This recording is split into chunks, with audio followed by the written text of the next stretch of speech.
Very good evening to all of you. Welcome back to DME interview series. അതിൽ നമ്മുടെ infection കൺട്രോളിന്റെ last പാർട്ടാണ് നമ്മൾ എടുക്കാനായിട്ട് പോകുന്നത്. അപ്പോൾ ആൽഫ ഇൻസ്റ്റിറ്റ്യൂട്ട് നടത്തുന്ന ഈ ഒരു ഇന്റർവ്യൂ സീരീസിൽ പിന്നെ എനിക്ക് തോന്നുന്നു ഇപ്പം 4th ക്ലാസ് ആണ് ഇന്ന് നമ്മൾ എടുക്കാനായിട്ട് പോകുന്നത്. ഇൻഫെക്ഷൻ കൺട്രോളിന്റെ എനിക്ക് തോന്നുന്നു 1-2 ക്ലാസ്സുകൾ നമ്മൾ മുന്നേ എടുത്തിട്ടുണ്ട്. നിങ്ങൾ അഥവാ അത് കാണാതെയാണ് ഇത് കാണാനായിട്ട് വരുന്നുണ്ടെങ്കിൽ വലിയ കുഴപ്പമൊന്നുമില്ല, പക്ഷെങ്കിൽ നിങ്ങൾ അതും കൂടെ കാണാനായിട്ട് ശ്രമിക്കാം. ഓക്കെ. പിന്നെ മറ്റൊരു കാര്യം, നമ്മുടെ ഡേറ്റ് വന്നതൊക്കെ നിങ്ങൾ ഓൾമോസ്റ്റ് അറിഞ്ഞിട്ടുണ്ടാവും. ഏകദേശം 4-ാം തീയതി തൊട്ടിട്ട് ഫെബ്രുവരി 4 തൊട്ടിട്ട് 20 വരെയാണ് DMEയുടെ ഇന്റർവ്യൂ നടക്കുന്നത്. പിന്നെ ഹെഡ് ക്വാർട്ടേഴ്സ് ട്രിവാൻഡ്രത്ത് വെച്ചിട്ടായിരിക്കും മിക്കവാറും ഇന്റർവ്യൂ നിങ്ങൾക്ക് ഉണ്ടാവുക. അങ്ങനെയാണ് അതിൽ കണ്ടത്. പിന്നെ ഇനി ഇതിനു വേണ്ടിയിട്ട് പാനിക് ആവേണ്ട ആവശ്യമൊന്നുമില്ല. നിങ്ങൾ ഇതിനെ പറ്റിയിട്ടൊക്കെ ഉള്ള പിന്നെ ക്ലാസ്സുകൾ, ജനറൽ ആയിട്ടുള്ള ഐഡിയാസിനെ പറ്റിയിട്ടൊക്കെ ഉള്ള ക്ലാസ്സുകളൊക്കെ നമ്മുടെ യൂട്യൂബ് ചാനലിൽ അപ്ലോഡ് ചെയ്തിട്ടുണ്ട്. നിങ്ങൾ അത് പോയിട്ട് കാണുക, നിർബന്ധമായിട്ടും കാണുക. ആ ഒരു ക്ലാസ്, ഫസ്റ്റ് ക്ലാസ് എന്ന് പറയുന്നത്, ഇന്റർവ്യൂവിന്റെ ഒരു ഫസ്റ്റ് ക്ലാസ് എന്ന് പറയുന്നത് അതാണ് ഏറ്റവും മെയിൻ. കാരണം നിങ്ങളുടെ പിന്നെ ജനറൽ അപ്പിയറൻസ് അങ്ങനെയുള്ള കാര്യങ്ങളൊക്കെ നോക്കുന്നത് ആ ഒരു പിന്നെ ഒരു 50% സ്കോർ നിങ്ങളെ വരുന്നത് അതിലായിരിക്കും. ഓക്കെ. ക്വസ്റ്റ്യൻസ് ഒക്കെ വളരെ കുറച്ച് മാത്രമേ നിങ്ങൾക്ക് ചോദിക്കുന്നുണ്ടാവുള്ളൂ. ഓക്കെ. അപ്പോ ഇനി നാളെ തൊട്ടുള്ള ക്ലാസ്സിൽ നിങ്ങൾക്ക് ഡിപ്പാർട്ട്മെന്റ് വൈസിലുള്ള ക്ലാസ്സുകളായിരിക്കും. എന്ന് വെച്ച് കഴിഞ്ഞാൽ മെയിൻ ആയിട്ട് ഏരിയാസ് ഓഫ് എക്സ്പീരിയൻസ് അനുസരിച്ചിട്ടായിരിക്കും നിങ്ങൾക്ക് ഇന്റർവ്യൂവർ നിങ്ങളുടെ അടുത്ത് ക്വസ്റ്റ്യൻസ് ചോദിക്കുന്നുണ്ടാവാം. ഓക്കെ. അപ്പം ആദ്യം ജനറൽ ആയിട്ടുള്ള കുറച്ച് കാര്യങ്ങളായിരിക്കും ചോദിക്കുന്നുണ്ടാവുക. പിന്നെ മാത്രമേ കുറച്ചും കൂടെ സ്പെസിഫിക് ആയിട്ടുള്ള നമ്മുടെ തിയറി അല്ലെങ്കിൽ പ്രാക്ടിക്കൽ പാർട്ടിലേക്കൊക്കെ അവർ പോവുള്ളൂ. ഓക്കെ. അപ്പം അതും നിങ്ങളുടെ മെജോറിറ്റി ഓഫ് ക്വസ്റ്റ്യൻസും നിങ്ങൾക്ക് വരാനായിട്ട് പോകുന്നത് ഏരിയാസിനെ ഡിപ്പെൻഡ് ചെയ്തിട്ടാണ്. ഇപ്പൊ നിങ്ങളൊരു പീഡിയാട്രിക് ഏരിയയിലാണ്, ഡിപ്പാർട്ട്മെന്റിലാണ് വർക്ക് ചെയ്യുന്നതെന്നുണ്ടെങ്കിൽ ആ ഒരു ഏരിയ ആയിട്ട് ബന്ധപ്പെട്ടുള്ള ക്വസ്റ്റ്യൻസ്, OBG ആണെന്നുണ്ടെങ്കിൽ അതുമായിട്ട് റിലേറ്റ് ചെയ്ത ക്വസ്റ്റ്യൻസ്, അതേപോലെ തന്നെ നിങ്ങളൊരു CHO അല്ലെങ്കിൽ JPHN, MLSP, PHC അല്ലെങ്കിൽ NRHMന്റെ പല സ്കീമുകളിലായിട്ട് വർക്ക് ചെയ്യുന്ന ആൾക്കാരാണെന്നുണ്ടെങ്കിൽ അത് ഒരു കമ്മ്യൂണിറ്റി ബേസ്ഡ് ആയിട്ടുള്ള ക്വസ്റ്റ്യൻസ് ആയിരിക്കും ചോദിക്കുന്നുണ്ടാവുക. ഓക്കെ. അപ്പോൾ നാളെ തൊട്ട് നമ്മൾ ആ ഒരു ക്ലാസ്സുകളാണ് സ്റ്റാർട്ട് ചെയ്യുന്നത്. അപ്പം ഫർദർ ഇന്ന് തൊട്ടുള്ള എല്ലാ ക്ലാസ്സുകളും നിങ്ങൾ അറ്റൻഡ് ചെയ്യാനായിട്ട് ശ്രമിക്കാം. ഓക്കെ. അപ്പൊ ഇന്നത്തെ ക്ലാസ്സിലേക്ക് പോവാം. ഇനി ഇൻഫെക്ഷൻ കൺട്രോളിൽ വളരെ കുറച്ച് കാര്യങ്ങൾ മാത്രമേ. പിന്നെ മറ്റൊരു കാര്യം എന്ന് വെച്ച് കഴിഞ്ഞാല്, ഇത് നിങ്ങളുടെ എക്സാം പ്രിപ്പറേഷന് വേണ്ടിയിട്ടുള്ളതല്ല. ഇത് ഇന്റർവ്യൂ, നമ്മുടെ കേരള PSCയുടെ ഇന്റർവ്യൂവിന് വേണ്ടിയിട്ട് മാത്രം ഹെൽപ്പ് ചെയ്യുന്നതാണ്.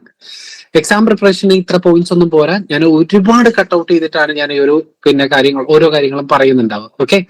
അപ്പൊ ഇതിന്റെ ഡീറ്റെയിൽഡ് ആയിട്ടുള്ള കാര്യങ്ങൾ വേണമെന്നുണ്ടെങ്കിൽ നിങ്ങൾക്ക് ഇതൊന്നും കിട്ടിക്കൊള്ളണമെന്നില്ല. നിങ്ങൾ ടെക്സ്റ്റ് ബുക്ക് വായിക്കുക, അല്ലെങ്കിൽ പിന്നെ ബാക്കിയുള്ള സോഴ്സസ് നിങ്ങൾ കണ്ടെത്തേണ്ടിയിരിക്കുന്നു. ഓക്കെ.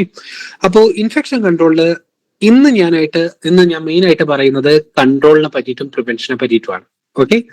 അപ്പം ആദ്യത്തെ ക്ലാസ്സുകളിൽ നമ്മൾ ഇതിനെ പറ്റിയിട്ട് കുറച്ച് പ്രിവെന്റീവ് മെത്തേഡ്സിനെ പറ്റിയിട്ടാണ് എടുത്തത്. പക്ഷേങ്കിൽ ഏതൊക്കെ ടൈപ്പ് ഓഫ് പിന്നെ പ്രിവെൻഷൻ ഉണ്ട് അല്ലെങ്കിൽ പ്രിക്കോഷൻസ് ഉണ്ട് എന്നുള്ളതാണ് ഇന്ന് നമ്മൾ പഠിക്കാനായിട്ട് പോകുന്നത്. അപ്പോ ഇൻഫെക്ഷൻ കൺട്രോൾ എന്ന് പറയുന്നത് മെയിൻലി നമ്മൾ അതിനെ പ്രിവെന്റ് ചെയ്യുക എന്നുള്ളതാണ്. അതിനു വേണ്ടിയിട്ട് നമ്മൾ എടുക്കുന്നത് ഒരു 2 ടയർ അപ്രോച്ച് ആണ്. Okay.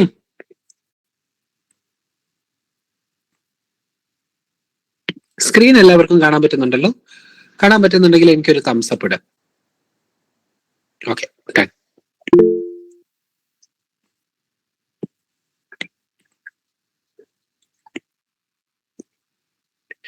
Infection, prevention and control.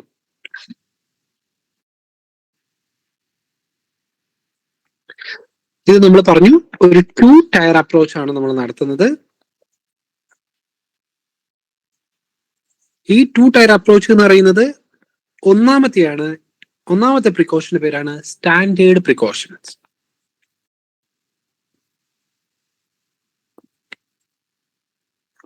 And രണ്ടാമത്തെ എന്തായിരിക്കും? സ്റ്റാൻഡേർഡ് പ്രിക്കോഷൻ ആണ് ഒന്നാമത്തത്. രണ്ടാമത്തത്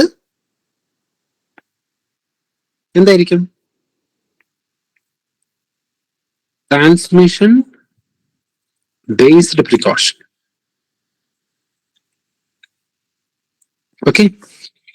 അപ്പോ സ്റ്റാൻഡേർഡ് പ്രിക്കോഷനും ട്രാൻസ്മിഷൻ ബേസ്ഡ് പ്രിക്കോഷനും. ഓക്കെ. ഇത് ചിലപ്പം ചോദിക്കാനുള്ള ചാൻസ് ഉണ്ട്. കാരണം ഇൻഫെക്ഷൻ കൺട്രോൾ എന്ന് പറയുമ്പോഴത്തേക്കും നമ്മുടെ മൈൻഡിൽ ആദ്യം വരുന്ന കാര്യങ്ങളിൽ ഒന്ന് തന്നെയാണ് ഈ ഒരു സ്റ്റാൻഡേർഡ് പ്രിക്കോഷൻസും ട്രാൻസ്മിഷൻ ബേസ്ഡ് പ്രിക്കോഷൻസും. ഓക്കെ. ഇതിൽ സ്റ്റാൻഡേർഡ് പ്രിക്കോഷൻസിനെ പറ്റി പറയുകയാണെന്നുണ്ടെങ്കിൽ നിങ്ങൾക്ക് മറ്റൊരു പ്രിക്കോഷനും കൂടെ അറിയായിരിക്കും. എന്താണ്? യൂണിവേഴ്സൽ പ്രിക്കോഷൻ അല്ലെ? Universal precaution. അപ്പൊ യൂണിവേഴ്സൽ കേട്ടിട്ടുണ്ടാവും. അത് ഞാൻ പറയാത്തത് എന്തുകൊണ്ടാണ്? എന്തുകൊണ്ടായിരിക്കാം?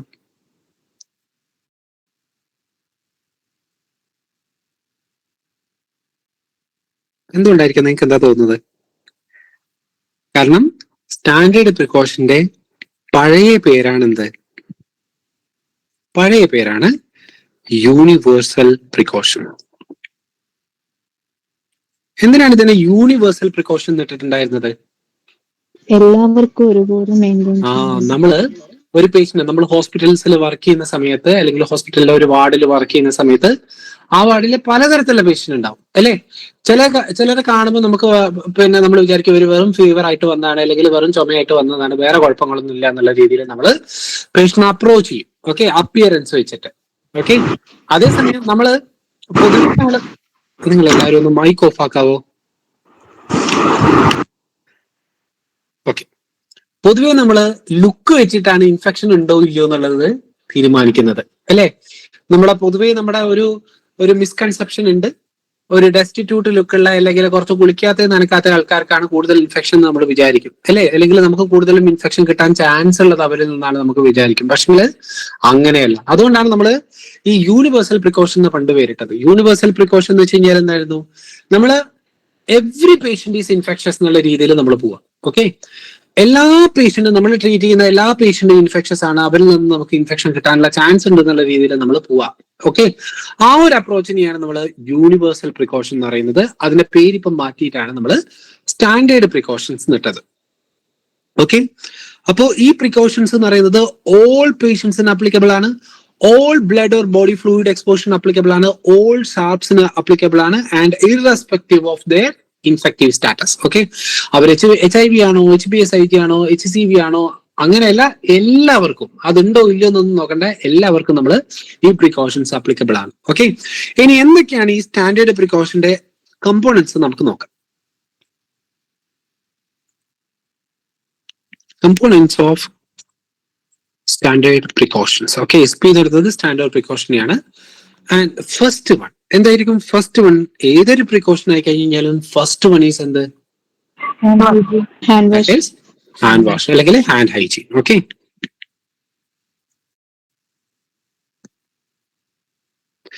രണ്ടാമത്തെയാണ് നമ്മുടെ PPE. Okay, personal protective equipments. Okay, പലർക്കും ഒരു തെറ്റിദ്ധാരണ ഉണ്ട്. നമ്മൾ ആ കോവിഡ് ടൈമിൽ ഇട്ട ഒരു സംഭവം ഇല്ലേ? കോവിഡ് ടൈമിലാണല്ലോ ഈ PPE എന്ന് പറഞ്ഞിട്ടുള്ള പേര് ഭയങ്കരമായിട്ട് അങ്ങ് വന്നത് അല്ലെ? PPE എന്ന് പറയുമ്പോഴത്തേക്ക് നമ്മുടെ ആ ഒരു ചന്ദ്രയാൻ അല്ലെങ്കിൽ പിന്നെ ബഹിരാകാശത്ത് പോകുന്ന ആൾക്കാരെ പോലെ നിൽക്കുമായിരുന്നല്ലോ, എല്ലാ സാധനങ്ങളും ഇട്ടിട്ട്. അതാണ് ഒരു PPE എന്നുള്ളതാണ് എല്ലാവരുടെയും വിചാരം. എന്ന് വെച്ച് കഴിഞ്ഞാൽ അതൊരു PPE ആണ്. പക്ഷെങ്കില് എല്ലാ തരത്തിലുള്ള, നമ്മളിപ്പോ ഒരു മാസ്ക് യൂസ് ചെയ്യുകയാണെന്നുണ്ടെങ്കിലും, അല്ലെങ്കിൽ നമ്മൾ ഗ്ലൗസ് യൂസ് ചെയ്യുകയാണെന്നുണ്ടെങ്കിലും, അതെല്ലാം നമ്മുടെ പേഴ്സണലി പ്രൊട്ടക്ട് ചെയ്യുന്ന എക്യുപ്മെന്റ്സ് ആണ്. ഓക്കെ, അതൊക്കെ എന്തിൽ വരുന്നതാണ്? നമ്മുടെ PPEയിൽ വരുന്നതാണ്. ഓക്കെ, അപ്പോ PPE എന്ന് വെച്ച് കഴിഞ്ഞാല് അപ്രോപ്രിയേറ്റ് ആയിട്ടുള്ള PPE ഉപയോഗിക്കാം. Okay, appropriate PPE. ഓക്കെ, എന്ന് വെച്ചിട്ട് നമ്മൾ ഫീവർ ഉള്ള ഒരു ഡെങ്കു ഫീവർ ഉള്ള ഒരു പേഷ്യന്റിനെ കാണാൻ, അല്ലെങ്കിൽ നമ്മളൊരു ഇഞ്ചക്ഷൻ കൊടുക്കാൻ പോകാൻ വേണ്ടിയിട്ട് നമ്മൾ ഗൗണും മാസ്കും ഇങ്ങനെയുള്ള സംഭവങ്ങളൊന്നും തന്നെ എന്ന് വെച്ച് കഴിഞ്ഞാൽ ഇതൊക്കെ പിന്നെ ധരിച്ച് പോകണമെന്നില്ല. പകരം നമ്മൾ ഒരു ഡെങ്കു ഫീവർ ഉള്ള പേഷ്യന്റിനെ ട്രീറ്റ് ചെയ്യാനായിട്ട് പോകുകയാണെന്നുണ്ടെങ്കിൽ പറ്റുകയാണെന്നുണ്ടെങ്കിൽ ഒരു മാസ്ക് ധരിക്കുക, ഒരു ഗ്ലൗസും ധരിക്കുക, അത്ര മാത്രം മതി അല്ലേ? ബാക്കിയുള്ള സാധനങ്ങളൊന്നും വേണ്ട. അപ്പം നമ്മൾ ഓരോ ഇൻഫെക്ഷനനുസരിച്ചിട്ട് അതിൻ്റെതായിട്ടുള്ള PPEs യൂസ് ചെയ്യുക എന്നുള്ളതാണ് ഒന്നാമത്തെ കാര്യം. ഓക്കെ, ഫസ്റ്റ് നമ്മൾ ഹാൻഡ് ഹൈജീൻ പറഞ്ഞു, രണ്ടാമത്തെയാണ് PPE, അപ്രോപ്രിയേറ്റ് ആയിട്ടുള്ള PPE. Okay, assess the risk of exposure to blood or body fluids, അതാണ് PPEയിൽ വരുന്നത്. നമുക്കൊരു എക്സ്പെക്ടേഷൻ ഉണ്ടാവണം, ഇതിൽ ഇത്ര എക്സ്പോഷർ ഉണ്ടാവും, നമ്മൾ ഗൗണ് ധരിക്കണം, അല്ലെങ്കിൽ ഏപ്രൺ ധരിക്കണം, അല്ലെങ്കിൽ മാസ്ക് ധരിക്കണം. ഓക്കെ, ഇങ്ങനെയുള്ളത് നമുക്ക് തന്നെ ഒരു എക്സ്പെക്ടേഷൻ ഉണ്ടായിരിക്കണം. ഇനി മൂന്നാമത്തെയാണ് safe injection practice. Safe injection practice. പിന്നെ ഈ ക്ലാസ് മറ്റൊരു കാര്യം കൂടെ പറയാം. ഞാനിപ്പോ കുറെ കാര്യങ്ങൾ പറയുന്നുണ്ടാവും, ഇതൊന്നും തന്നെ നിങ്ങൾ ബൈഹാർട്ട് ചെയ്യേണ്ട ആവശ്യമില്ല. നിങ്ങൾ പറ്റുകയാണെന്നുണ്ടെങ്കിൽ നല്ല രീതിക്ക് മനസ്സിലാക്കി വെക്കുക. എല്ലാ പോയിന്റ്സും ഇങ്ങനെ എന്നുള്ള സൗണ്ട് ഉണ്ടാക്കിയിട്ട് പറയാതിരിക്കുക. നിങ്ങൾക്ക് മനസ്സിലാക്കി വെക്കുക. ഒരു കൺസെപ്റ്റൽ ലേണിംഗ് ആണ് നിങ്ങൾ ഇന്റർവ്യൂവിന് വേണ്ടത്. ഓക്കെ, കാരണം നിങ്ങൾക്ക് ആ ഒരു ഐഡിയ മാത്രം മതി. പിന്നെ അതുകൊണ്ട് തന്നെ ഇതൊന്നും ബൈഹാർട്ട് ചെയ്യേണ്ട ആവശ്യമില്ല. സേഫ് ഇഞ്ചക്ഷൻ പ്രാക്ടീസ് എന്ന് വെച്ച് കഴിഞ്ഞാൽ നമ്മൾ ഡിസ്പോസിബിൾ സിറിഞ്ചസ് ഉപയോഗിക്കുക.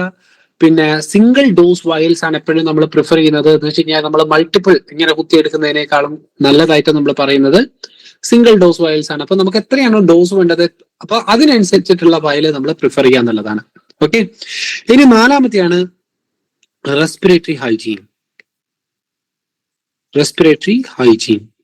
റെസ്പിറേറ്ററി ഹൈജീൻ എന്ന് പറഞ്ഞു കഴിഞ്ഞാൽ നമ്മൾ കഫ് ചെയ്യുന്ന സമയത്ത്, സ്നീസ് ചെയ്യുന്ന സമയത്ത്, നോസ് ബ്ലോ ചെയ്യും, നമ്മൾ മൂക്കൊക്കെ ചീറ്റുന്ന സമയത്ത് ഒക്കെ നമ്മൾ കുറച്ച് പ്രിക്കോഷൻസ് എടുക്കേണ്ടതുണ്ട്. ഓക്കെ, നമ്മൾ ടിഷ്യൂസ് ഉപയോഗിക്കുക, അത് ഡസ്റ്റ്ബിന്നിൽ പ്രോപ്പർ ആയിട്ട് പിന്നെ ഡിസ്പോസ് ചെയ്യുക. ഓക്കെ, ഇനി അഥവാ ടിഷ്യൂസ് ഇല്ല എന്നുണ്ടെങ്കിൽ നമ്മൾ എന്ത് ചെയ്യണം എന്നുള്ളതാണ് അടുത്തത്. നമ്മുടെ കയ്യിൽ അഥവാ നമുക്ക് കഫ് ചെയ്യാൻ തോന്നി അല്ലെങ്കിൽ സ്നീസ് ചെയ്യാനായിട്ട് തോന്നി, നമ്മുടെ കയ്യിൽ ടിഷ്യൂ ഇല്ല അല്ലെങ്കിൽ ഒരു ടവൽ ഇല്ല, നമ്മൾ എന്ത് ചെയ്യണം? If there is no tissues, അങ്ങനെയാണെങ്കിലോ?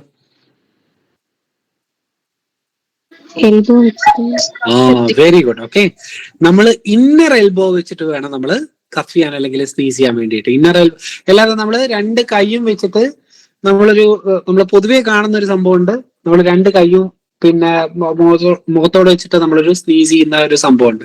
പക്ഷേ അതൊരു റോങ് പ്രാക്ടീസ് ആണ്. നമ്മൾ ചെയ്യേണ്ടത് ഇന്നർ എൽബോ ഉപയോഗിച്ചിട്ടാണ്. ഓക്കെ, കൈയിന്റെ മുട്ട് ഉപയോഗിച്ചിട്ട് നമ്മൾ, ചില ആൾക്കാരൊക്കെ അങ്ങനെ ചെയ്യുന്ന ഞാൻ കണ്ടിട്ടുണ്ട്. ഓക്കെ, പിന്നെ അപ്പം അതാണ് ഏറ്റവും നല്ല ഒരു റെസ്പിറേറ്ററി എത്തിക്വേറ്റ് എന്ന് പറയുന്നത്. ഓക്കെ, ഇനി അടുത്തതാണ് അഞ്ചാമത്തെ കാര്യമാണ് appropriate handling of sharp. Appropriate handling and disposal of sharp. Okay, sharp dispose ചെയ്യുന്നതിന്റെ കാര്യത്തിൽ വളരെയധികം ശ്രദ്ധിക്കണം. Okay, avoid use of unnecessary use of sharp and needles. അത് പ്രത്യേകം ശ്രദ്ധിക്കുക. നമ്മൾ ഷാർപ്പ് നീഡിൽസും ആവശ്യമാണെന്നുണ്ടെങ്കിൽ മാത്രം ഉപയോഗിക്കാം. ഓക്കെ, അനാവശ്യമായിട്ട് നമ്മൾ പൊതുവെ അത് ഉപയോഗിക്കാറില്ല. ആൻഡ് പ്രത്യേകം ശ്രദ്ധിക്കേണ്ട മറ്റൊരു കാര്യമാണ് do not pass sharps hand to hand. Okay, നമ്മളൊരു ഹാൻഡ് ടു ഹാൻഡ് നമ്മൾ ഷാർപ്പുകൾ പാസ് ചെയ്യാതിരിക്കുക. കാരണം അതുവഴി പ്രിക്സ് ഉണ്ടാവാം, ചിലപ്പോൾ ആ ഇൻഫെക്ഷൻ നമുക്ക് ഇങ്ങോട്ട് കിട്ടാം. ഓക്കെ, അതുകൊണ്ട് തന്നെ നമ്മൾ കൈ ഇതിൽ കൊടുക്കാതിരിക്കുക. നമ്മൾ പൊതുവെ ബ്ലേഡുകളൊക്കെ ട്രാൻസ്ഫർ ചെയ്യേണ്ടത് കിഡ്നി ട്രേ വഴിയാണെന്ന് നമ്മൾ പറയാറുണ്ട്. ഓക്കെ, ഇനി അതേപോലെ തന്നെ മറ്റൊരു കാര്യമാണ് നെവർ റീക്യാപ്പ് നീഡിൽസ്. നമ്മൾ പൊതുവെ നീഡിൽസ് റീക്യാപ്പ് ചെയ്യാതിരിക്കുക. ഓക്കെ, ഇനി അഥവാ ഇഫ് അൺഅവോയ്ഡബിൾ ആണെന്ന് വിചാരിക്കും,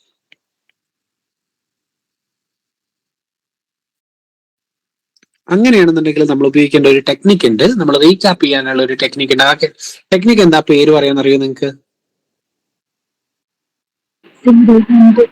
very good. Single hand technique ആണ്. പക്ഷെ അതിൽ വെരി ഗുഡ്, അതാണ് single scoop technique. Okay, single scoop technique. Okay, അപ്പൊ ഇതാണ് സിംഗിൾ സ്കൂപ്പ് ടെക്നിക്ക് എന്ന് വെച്ച് കഴിഞ്ഞാൽ നിങ്ങൾ എല്ലാവരും കണ്ടിട്ടുണ്ടാവും. ഇനി അറിയാത്തവർ ആരെങ്കിലും ഉണ്ടെന്നുണ്ടെങ്കിൽ യൂട്യൂബിൽ ഒന്ന് സെർച്ച് ചെയ്ത് നോക്കിയാൽ മതി. ഇത് കേൾക്കുമ്പോൾ തന്നെ നമ്മൾ സ്കൂപ്പ് ചെയ്യല്ലോ, അതാണ് സംഭവം. നമ്മൾ പൊതുവെ പറയുന്നതാണ്, ഒരു നീഡിൽ എടുത്തിട്ട് നമ്മൾ രണ്ട് കൈ, ഒരു കയ്യിൽ നീഡിലും ഒരു കയ്യിൽ സിറിഞ്ചും പിടിച്ചിട്ടല്ല നമ്മൾ റീക്യാപ്പ് ചെയ്യേണ്ടത്. ഒരൊറ്റ കൈ ഉപയോഗിച്ചിട്ട് അത് റീക്യാപ്പ് ചെയ്യാനായിട്ട് ശ്രമിക്കാം. ഓക്കെ, അഞ്ചാമത്തെ കാര്യമാണ് appropriate handling on disposal of sharp. ഇനി ആറാമത്തെയാണ് decontamination of patient linen. Decontamination of patient linen.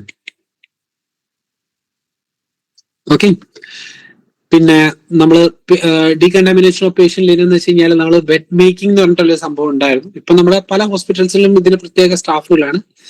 അതേസമയം നമുക്ക് അഥവാ ലിനൻ ചേഞ്ച് ചെയ്യേണ്ട വന്നു കഴിഞ്ഞാൽ, അല്ലെങ്കിൽ അത് സോയിൽഡ് ആയി കഴിഞ്ഞാൽ ഒക്കെ നമ്മൾ ചേഞ്ച് ചെയ്യേണ്ടി വരും. ഓക്കെ, അപ്പോ അതിന് വേണ്ടിയിട്ട് മിനിമൽ അജിറ്റേഷൻ എടുക്കുക. ഓക്കെ, എന്ന് വെച്ച് കഴിഞ്ഞാൽ കൊട്ടി വിരിക്കുകയൊന്നും ചെയ്യരുത്. ഹോസ്പിറ്റലിലെ പേഷ്യന്റ് യൂസ് ചെയ്ത പിന്നെ ലിനനുകൾ അതിന് മിനിമൽ അജിറ്റേഷനിൽ നമ്മൾ സ്പ്രെഡ് ചെയ്യണം. ഓക്കെ, ഇനി അതിലൊന്നും കൂടുതലൊന്നും പറയാനില്ല. നിങ്ങൾ എക്സാമിന് പ്രിപ്പയർ ചെയ്യുന്ന ആൾക്കാരൊന്നും അല്ല, അതുകൊണ്ട് തന്നെ നിങ്ങൾക്ക് ഏകദേശം ഐഡിയ ഉണ്ടാവും ഈ കാര്യങ്ങളിൽ. ഇനി അടുത്തതാണ് എൻവയോൺമെന്റ് ക്ലീനിങ് ആൻഡ് ഡിസ്ഇൻഫെക്ഷൻ.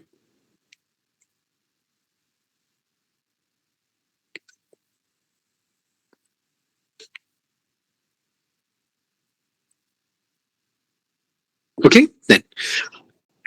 എട്ടാമത്തെയാണ് നമ്മൾ പ്രോപ്പർ ആയിട്ട് നമ്മൾ പിന്നെ റെഗുലർ ആയിട്ടുള്ള ക്ലീൻ ചെയ്യുക, ഡിസ്ഇൻഫെക്ഷൻ ചെയ്യുക, വർക്ക് സർഫേസുകൾ, ട്രോളീസ്, വേസ്റ്റ് ബിന്നുകളൊക്കെ ക്ലീൻ ചെയ്യുക, ഡോർ നോബുകൾ, ഓക്കെ, ഇങ്ങനെയുള്ള കാര്യങ്ങളൊക്കെ നമ്മൾ റെഗുലർ ആയിട്ട് ക്ലീൻ ചെയ്യിപ്പിക്കുക. ഇനി ഏറ്റവും ലാസ്റ്റിലത്തെയാണ് that is waste management. Waste management. ഇത്രയും കാര്യങ്ങളാണ് നമ്മുടെ എന്തിൽ വരുന്നത്? ഇത്രയും കാര്യങ്ങളാണ് നമ്മൾ സ്റ്റാൻഡേർഡ് പ്രിക്കോഷൻസിൽ വരുന്നത്. ഓക്കെ, അപ്പോ നിങ്ങൾ അടുത്ത് അഥവാ ചോദിക്കുകയാണെന്നുണ്ടെങ്കിൽ ഇൻഫെക്ഷൻ കൺട്രോൾ പ്രിവെൻഷൻ അല്ലെങ്കിൽ പ്രിക്കോഷൻസ് എടുക്കുന്നതിൽ രണ്ട് തരത്തിലുള്ള പ്രിക്കോഷൻസ് ആണുള്ളത്. ആദ്യത്തെയാണ് സ്റ്റാൻഡേർഡ് പ്രിക്കോഷൻസ് എന്ന് പറയുന്നത്. ഇതിന്റെ പഴയ പേരാണ് യൂണിവേഴ്സൽ പ്രിക്കോഷൻ. യൂണിവേഴ്സൽ പ്രിക്കോഷൻ എന്ന് പറയുന്നത് it is applicable for every patients അല്ലെങ്കിൽ all patients or all sharps അല്ലെങ്കിൽ all kind of blood or body fluid exposure. Okay, ഇതിലെല്ലാം ഇത് സെയിം അപ്ലിക്കബിൾ ആണ്. പിന്നെ നമ്മൾ എല്ലാ പേഷ്യന്റും ഇൻഫെക്ഷസ് ആണെന്നുള്ള കണ്ടുകൊണ്ട് നമ്മൾ ആ ഒരു മുൻവിധിയിൽ നമ്മൾ പേഷ്യൻസിന്റെ അടുത്തേക്ക് പോവുക. ഓക്കെ, അതിലുള്ള കമ്പോണൻസ് എന്തൊക്കെയാണെന്ന് ചോദിച്ചു കഴിഞ്ഞാൽ first one is hand hygiene. Hand wash ചെയ്യുക എന്നുള്ളതാണ് ഫസ്റ്റ്. രണ്ടാമത്തെയാണ് അപ്രോപ്രിയേറ്റ് ആയിട്ടുള്ള PPEs ഉപയോഗിക്കുക. മൂന്നാമത്തെയാണ് സേഫ് ഇഞ്ചക്ഷൻ പ്രാക്ടീസുകൾ, അതേപോലെ തന്നെ റെസ്പിറേറ്ററി ഹൈജീൻ. അഞ്ചാമത്തെയാണ് appropriate handling and disposal of sharps. And ആറാമത്തെയാണ് ഡീകണ്ടാമിനേഷൻ ഓഫ് പേഷ്യന്റ് ലിനൻ. ഏഴാമത്തെയാണ് എൻവയോൺമെന്റ് ക്ലീനിങ് ആൻഡ് ഡിസ്ഇൻഫെക്ഷൻ. എട്ടാമത്തെയാണ് വേസ്റ്റ് മാനേജ്മെന്റ്. ഓക്കെ, എത്ര പോയിന്റ്സ് ഓർമ്മിക്കാൻ പറ്റുമോ അത്ര പോയിന്റ്സ് മതി, ബൈഹാർട്ട് ചെയ്യാനായിട്ട് നിൽക്കരുത്. Okay, next. ഇനി അടുത്തതാണ് ഇപ്പൊ ഇത്രയും നേരം നമ്മൾ പറഞ്ഞത് സ്റ്റാൻഡേർഡ് പ്രിക്കോഷൻസിനെ പറ്റിയിട്ടാണ്. ഇനി അടുത്ത് നമ്മൾ പറയാനായിട്ട് പോകുന്നത് ട്രാൻസ്മിഷൻ ബേസ്ഡ് പ്രിക്കോഷൻ ആണ്.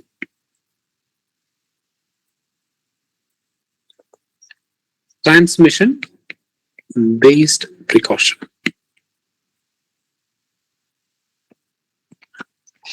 ട്രാൻസ്മിഷൻ ബേസ്ഡ് പ്രിക്കോഷൻ എന്ന് പറയുന്നത് ഇത് നമ്മൾ പേഷ്യന്റ് ഇൻഫെക്ഷസ് സ്റ്റാറ്റസ് അനുസരിച്ചിട്ടാണ് നമ്മൾ നോക്കുന്നത്. ഇത് നമ്മൾ ഓൾ പേഷ്യൻസിന് ഇത് അപ്ലിക്കബിൾ അല്ല, ഇതിന് സ്പെസിഫിക് ആണ്. ഓക്കെ, പേഷ്യൻസിന്റെ ഇൻഫെക്ഷസ് സ്റ്റാറ്റസ് അനുസരിച്ചിട്ടാണ് നമ്മൾ ഈ ഒരു പ്രിക്കോഷൻസ് എടുക്കുന്നത്. Okay, according to infectious status of the patient.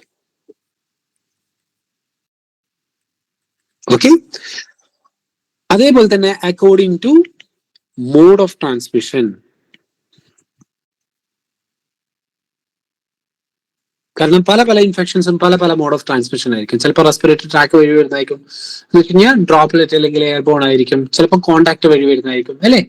അപ്പൊ ഇത്തരത്തിലുള്ള പിന്നെ മോഡ് ഓഫ് ട്രാൻസ്മിഷൻ അനുസരിച്ചിട്ട് നമ്മൾ പ്രിക്കോഷൻസിന് എടുക്കുന്നതിനാണ് നമ്മൾ ട്രാൻസ്മിഷൻ ബേസ്ഡ് പ്രിക്കോഷൻ എന്ന് പറയുന്നത്. ഓക്കെ, അത് ആക്ച്വലി 3 തരത്തിലുണ്ട്. ഇത് സിമ്പിൾ ആക്കി പറയാം, ഇതിൽ ഒരുപാട് കാര്യങ്ങൾ പഠിക്കാനുണ്ട്. ആക്ച്വലി ഒരു കോമ്പറ്റേറ്റീവ് എക്സാമിനൊക്കെ പോവുകയാണെന്നുണ്ടെങ്കിൽ ഇതിൽ ഒരുപാട് കാര്യങ്ങളുണ്ട്. നമ്മൾ ഇന്റർവ്യൂവിന് വേണ്ടിയിട്ട് സിമ്പിൾ ആയിട്ട് പഠിച്ചു വെക്കാം. അപ്പൊ first one is contact precaution. രണ്ടാമത്തെയാണ് ഡ്രോപ്ലെറ്റ് പ്രിക്കോഷൻ.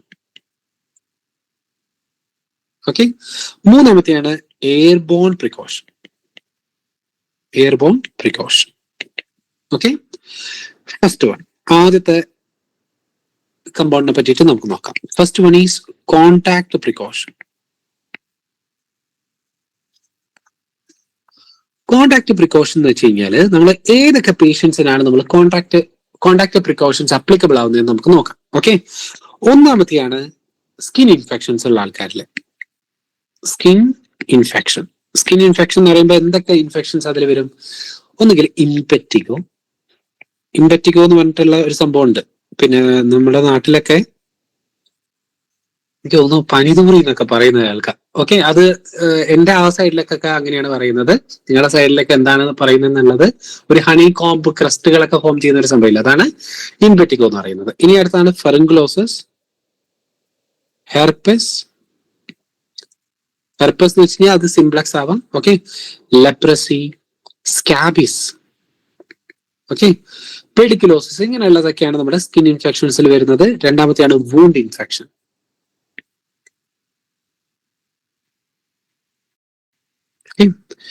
ഇനി മൂന്നാമത്തെയാണ് GI ഇൻഫെക്ഷൻ. എന്ന് പറയുമ്പോൾ ഈ ജി പോലുള്ള സംഭവങ്ങളൊക്കെ അല്ലേ, ഡയറികളൊക്കെ, കോളറ, ഇതേപോലെയുള്ള കാര്യങ്ങളൊക്കെ. Okay, നാലാമത്തേതാണ് conjunctivitis. ഓക്കെ, പിന്നെ ഉള്ളതാണ് അഞ്ചാമത്തെയാണ് drug resistant organism. Okay, MRSA. Drug resistant ഓർഗാനിസത്തിൽ വളരെ കോമൺ ആയിട്ടുള്ളതാണ് നമ്മുടെ MRSA.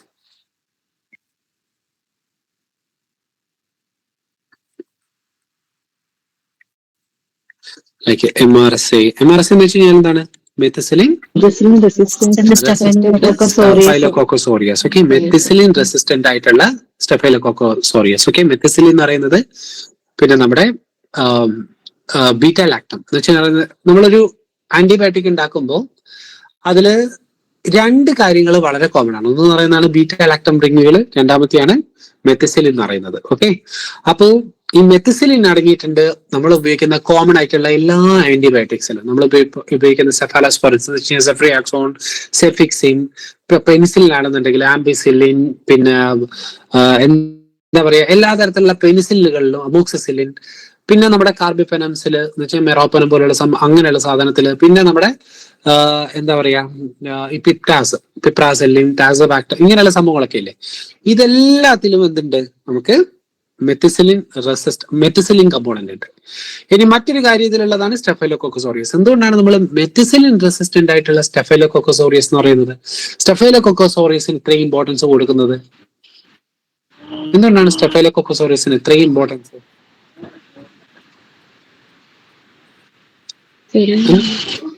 എന്തുകൊണ്ടായിരിക്കും? അതിന്റെ കാരണം എന്ന് വെച്ച് കഴിഞ്ഞാല് നമ്മുടെ ടോട്ടൽ ഇൻഫെക്ഷൻസ് എടുക്കാൻ. അപ്പോ നിങ്ങൾ കേട്ടിട്ടുണ്ടാവും MRSA, VRSA. VRSA എന്താണ്? അത് വെന്റിലേറ്റർ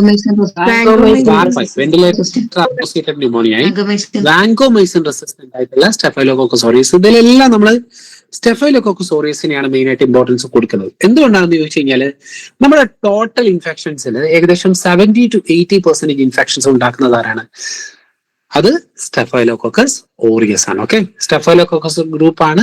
അതിൽ സ്റ്റഫൈലോകോക്കസ് ഓറിയസ് ആണ് നമ്മുടെ ടോട്ടൽ. അതിപ്പോ ബോൺ ഇൻഫെക്ഷൻ ആയിക്കോട്ടെ, എവിടെയെങ്കിലൊക്കെ ഇൻഫെക്ഷൻ ആയിക്കോട്ടെ, ഇപ്പൊ നമ്മൾ സ്കിന്നിന്റെ ഒക്കെ ഇൻഫെക്ഷൻസ് നോക്കിക്കഴിഞ്ഞാൽ മെജോറിറ്റിയും ഈ സ്റ്റഫൈലോകോക്കസ് ഓറിയസ് തന്നെയാണ്. ഓക്കെ, അപ്പൊ അതുകൊണ്ടാണ് നമ്മൾ എന്ത് പറയുന്നത്? സ്റ്റഫൈലോകോക്കസ് ഓറിയസിനെ സ്പെസിഫിക് ആയിട്ട് എടുത്തിരുന്നത്. കാരണം സ്റ്റഫൈലോകോക്കസ് ഓറിയസിന്റെ ഒരു ഇൻഫെക്ഷൻ വന്നു, നമ്മൾ കോമൺ ആയിട്ട് ഉപയോഗിക്കുന്ന ആന്റിബയോട്ടിക്സ് ഒന്നും അതിനെ ഏഷ്യുന്നില്ല എന്നുണ്ടെങ്കിൽ നിങ്ങളൊന്ന് ആലോചിച്ച് നോക്കിയേ. ഓക്കെ, അതുകൊണ്ടാണ് നമ്മൾ ഇതിനെ ഇത്രയും ഇമ്പോർട്ടൻസ് കൊടുക്കുന്നത്. നമ്മൾ ഭയങ്കര സീരിയസ് ആയിട്ട് ഇത് കാണുന്നത്. ഓക്കെ, ഇപ്പൊ ഇത്രയും കാര്യങ്ങളിലൊക്കെയാണ് നമ്മൾ കോണ്ടാക്ട് പ്രിക്കോഷൻസ് അപ്ലിക്കബിൾ ആവുന്നത്. ക്ലിയർ? ഇനി നമ്മൾ കോണ്ടാക്ട് പ്രിക്കോഷൻസിൽ എന്തൊക്കെയാണ് നമ്മൾ ശ്രദ്ധിക്കേണ്ടത് എന്നുള്ളതാണ് കാര്യം. ഓക്കെ, അപ്പോ എന്തൊക്കെ PPE ആണ് വേണ്ടത്? PPE കോണ്ടാക്ട് പറഞ്ഞു. ഡെഫിനറ്റ് ആയിട്ട് നമുക്ക് ഗ്ലൗസ് വേണം. ഓക്കെ, ഗ്ലൗസ് വേണം. പിന്നെ നമുക്ക് കോണ്ടാക്ട് പ്രിക്കോഷൻസിൽ പൊതുവെ നമ്മൾ എന്ത് പറയുന്നില്ല, നമുക്ക് എന്ത് വേണ്ട? മാസ്ക് വേണമെന്നില്ല. ഓക്കെ, മാസ്ക് വേണ്ട ആവശ്യമില്ല. പകരം നമ്മൾ പറ്റുകയാണെന്നുണ്ടെങ്കിൽ ഗൗൺ ഉപയോഗിക്കാം, അല്ലെങ്കിൽ നമ്മൾ ഏപ്രൺ ഉപയോഗിക്കാം. ഓക്കെ, ഗൗൺ ഉപയോഗിക്കാം, ഏപ്രൺ ഉപയോഗിക്കാം. നമുക്ക് എന്ത് വേണ്ട ആവശ്യമില്ല? നമുക്ക് മാസ്ക് വേണ്ട ആവശ്യമില്ല. ഓക്കെ, പറ്റുകയാണെന്നുണ്ടെങ്കിൽ സിംഗിൾ റൂമിലേക്കാണ്. നിങ്ങൾ എല്ലാവരും റെസ്പോണ്ട് ചെയ്തതിനു ശേഷം മൈക്ക് ഓഫ് ചെയ്യാം കേട്ടോ, കാരണം അതിന്റെ നോയ്സ് എനിക്ക് വരുന്നുണ്ട്. പിന്നെ നമ്മൾ പേഷ്യന്റ് കൊഹോട്ട് എന്ന് പറയുന്നത് എന്ന് വെച്ച് കഴിഞ്ഞാൽ നമ്മൾ ഒരേ സെയിം ഇൻഫെക്ഷൻ ഉള്ള പേഷ്യന്റിനെ ഒരു റൂമിലാക്കിയാലും കുഴപ്പമില്ല. നമുക്ക് പിന്നെ എല്ലാ പേഷ്യന്റിനെയും അതേ സംഭവങ്ങളൊക്കെ ഇട്ടിട്ട് നമുക്ക് ഹാൻഡിൽ ചെയ്യാനായിട്ട് പറ്റും. ഓക്കെ, അപ്പൊ പക്ഷെങ്കിൽ നമ്മൾ പേഷ്യന്റ് കൊഹോട്ട് ചെയ്യുന്ന സമയത്ത് പ്രത്യേകം ശ്രദ്ധിക്കേണ്ടതാണ്, അതിൽ ഇമ്മ്യൂണോ ഡെഫിഷ്യന്റ് ആയിട്ടുള്ള ആൾക്കാരെ ഇടാൻ പാടില്ല, അല്ലെങ്കിൽ ഓപ്പൺ വൂണ്ട് ഉള്ള ആൾക്കാരെയൊന്നും ഇടാൻ പാടില്ല. ഇത്രയേ ഉള്ളൂ സംഭവം. ഇത്ര മാത്രം പഠിച്ചാൽ മതി. ഇനി അടുത്ത ഇതിലേക്ക് പോവാം, അടുത്ത പ്രിക്കോഷനിലേക്ക് പോവാം. അതാണ് droplet precaution. Okay, droplet precaution എന്ന് പറയുന്നത് നമ്മുടെ respiratory droplets,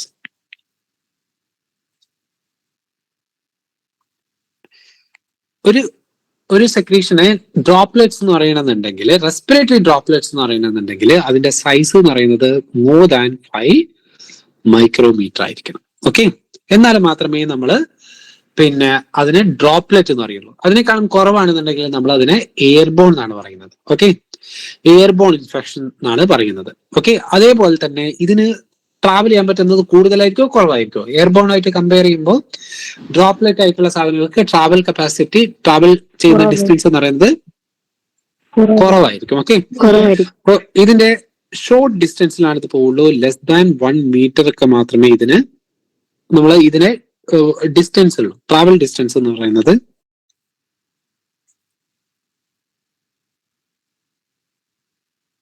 less than 1 metre മാത്രം. ഓക്കെ, അപ്പോൾ ഇതിൽ എന്തൊക്കെയാണ് കമ്പോണൻസ് നമുക്ക് ഇനി ഇതിൽ ഏതൊക്കെയാണ് ഡ്രോപ്ലെറ്റ് ഇൻഫെക്ഷൻ നമുക്ക് നോക്കാം. ഓക്കെ, ഡ്രോപ്ലെറ്റ് ഇൻഫെക്ഷൻ എന്ന് പറയുന്നത് ഡ്രോപ്ലെറ്റ് പ്രിക്കോഷൻസ് അപ്ലിക്കബിൾ. ഇത് വളരെ ഇമ്പോർട്ടന്റ് ആണ്. ഇത് എക്സാമിനൊക്കെ ചോദിക്കാറുണ്ട്. എനിക്ക് തോന്നുന്നു റീസെന്റ് ആയിട്ട് നടന്ന ഏതോ ഒരു എക്സാമിൽ ഈ ഒരു ക്വസ്റ്റ്യൻ ഞാൻ കണ്ടിട്ടുണ്ട്.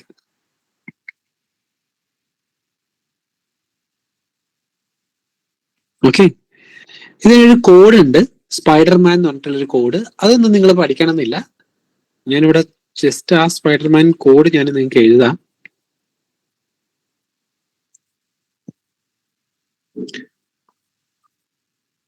അതിലൊന്നാമത്തെയാണ് സ്ട്രെപ്റ്റോകോക്കസ്, ഫാരിഞ്ചൈറ്റിസ് അല്ലെങ്കിൽ സ്കാർലറ്റ് ഫീവർ.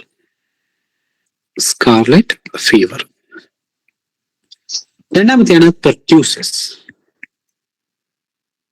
ആരാ ഉണ്ടാക്കുന്നത്? പെർട്യൂസസ്. ഇതിന് പറയുന്ന മറ്റൊരു പേരാണ് അല്ലെങ്കിൽ പറയുന്ന മറ്റൊരു പേരാണ് വെരി ഗുഡ്. ഇനി അടുത്തതാണ് ഇൻഫ്ലുവൻസ. ഓക്കെ, H1N1, H1N5, പക്ഷിപ്പനി, പന്നിപ്പനി എന്നൊക്കെ പറയുന്ന പനികളിൽ. പിന്നെ ഉള്ളതാണ് ഡിഫ്തീരിയ. ആരാ ഉണ്ടാക്കുന്നത്? ഡിഫ്തീരിയ, അല്ലെങ്കിൽ ഇതിനെ നമ്മൾ വിളിക്കും ക്ലബ്സ്ലോഫ്ലർ ബാസിലി. ഓക്കെ, ഈ എന്ന് പറയുന്നതാണ് എപ്പിഗ്ലോട്ടൈറ്റിസ്. ഓക്കെ, എപ്പിഗ്ലോട്ടൈറ്റിസ് കൂടുതലായിട്ടും ബാധിക്കുന്ന ആരെയാണ്? ഡേഞ്ചർ ആണ്. എന്ന് വെച്ച് കഴിഞ്ഞാൽ വളരെ ഹെൽത്തി ആയിട്ടുള്ള കുട്ടികൾ മരിക്കാൻ കാരണമാവുന്ന ഒരു കണ്ടീഷനാണ് ഈ എപ്പിഗ്ലോട്ടൈറ്റിസ് എന്ന് പറയുന്നത്. അതിൽ നമ്മളൊരു സംഭവം ഉപയോഗിക്കില്ല. അതെന്താണ്? ടങ് ബ്ലേഡുകൾ അല്ലെ. നമ്മൾ ഇന്റിബേഷൻ സെറ്റ് ഒക്കെ റെഡിയാക്കി വെക്കേണ്ട, ബെഡ് സൈഡിൽ വെക്കേണ്ട ഒരു സംഭവമാണ് എപ്പിഗ്ലോട്ടൈറ്റിസ്. ഓക്കെ, ഒരു മെഡിക്കൽ എമർജൻസി. അതേപോലെ തന്നെ ഈ വേറൊരു സംഭവം വരുന്നുണ്ട്, എബോള. പണ്ടൊക്കെ ന്യൂസിൽ താരായിരുന്ന ഒരു ആളാണ് എബോള. അടുത്തതാണ് RSV എന്ന് പറഞ്ഞു കഴിഞ്ഞാൽ റെസ്പിറേറ്ററി സിൻസീഷ്യൽ വൈറസ്. ഓക്കെ, പിന്നെ ഉള്ളതാണ് റുബെല്ല. റുബെല്ല എന്ന് പറയുന്നത് അത്ര കോമൺ അല്ല, കോമൺ ആണ്, പക്ഷേ സബ് ക്ലിനിക്കൽ ഇൻഫെക്ഷൻസ് ആണ് കോമൺ. ഇനി M എന്ന് പറയുന്നതാണ് moms. Okay, A means adeno virus.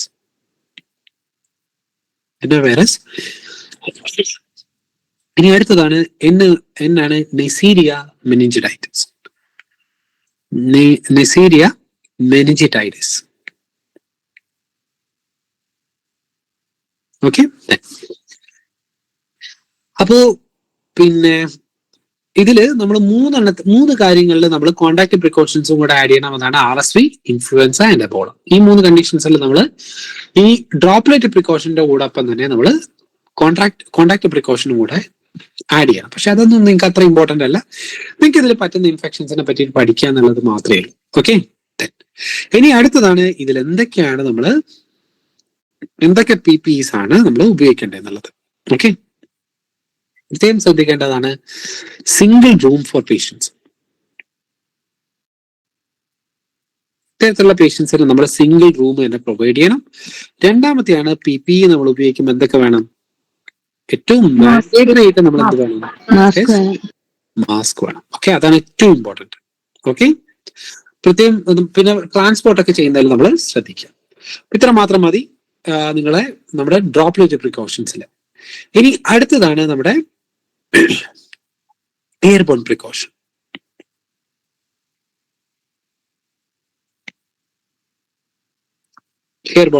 Okay, airborne precaution ഞാൻ ഓൾറെഡി നിങ്ങളുടെ അടുത്ത് പറഞ്ഞു. നമ്മുടെ ഡ്രോപ്ലെറ്റ് സൈസ് അല്ലെങ്കിൽ droplet nuclear size less than വരുമ്പോഴാണ്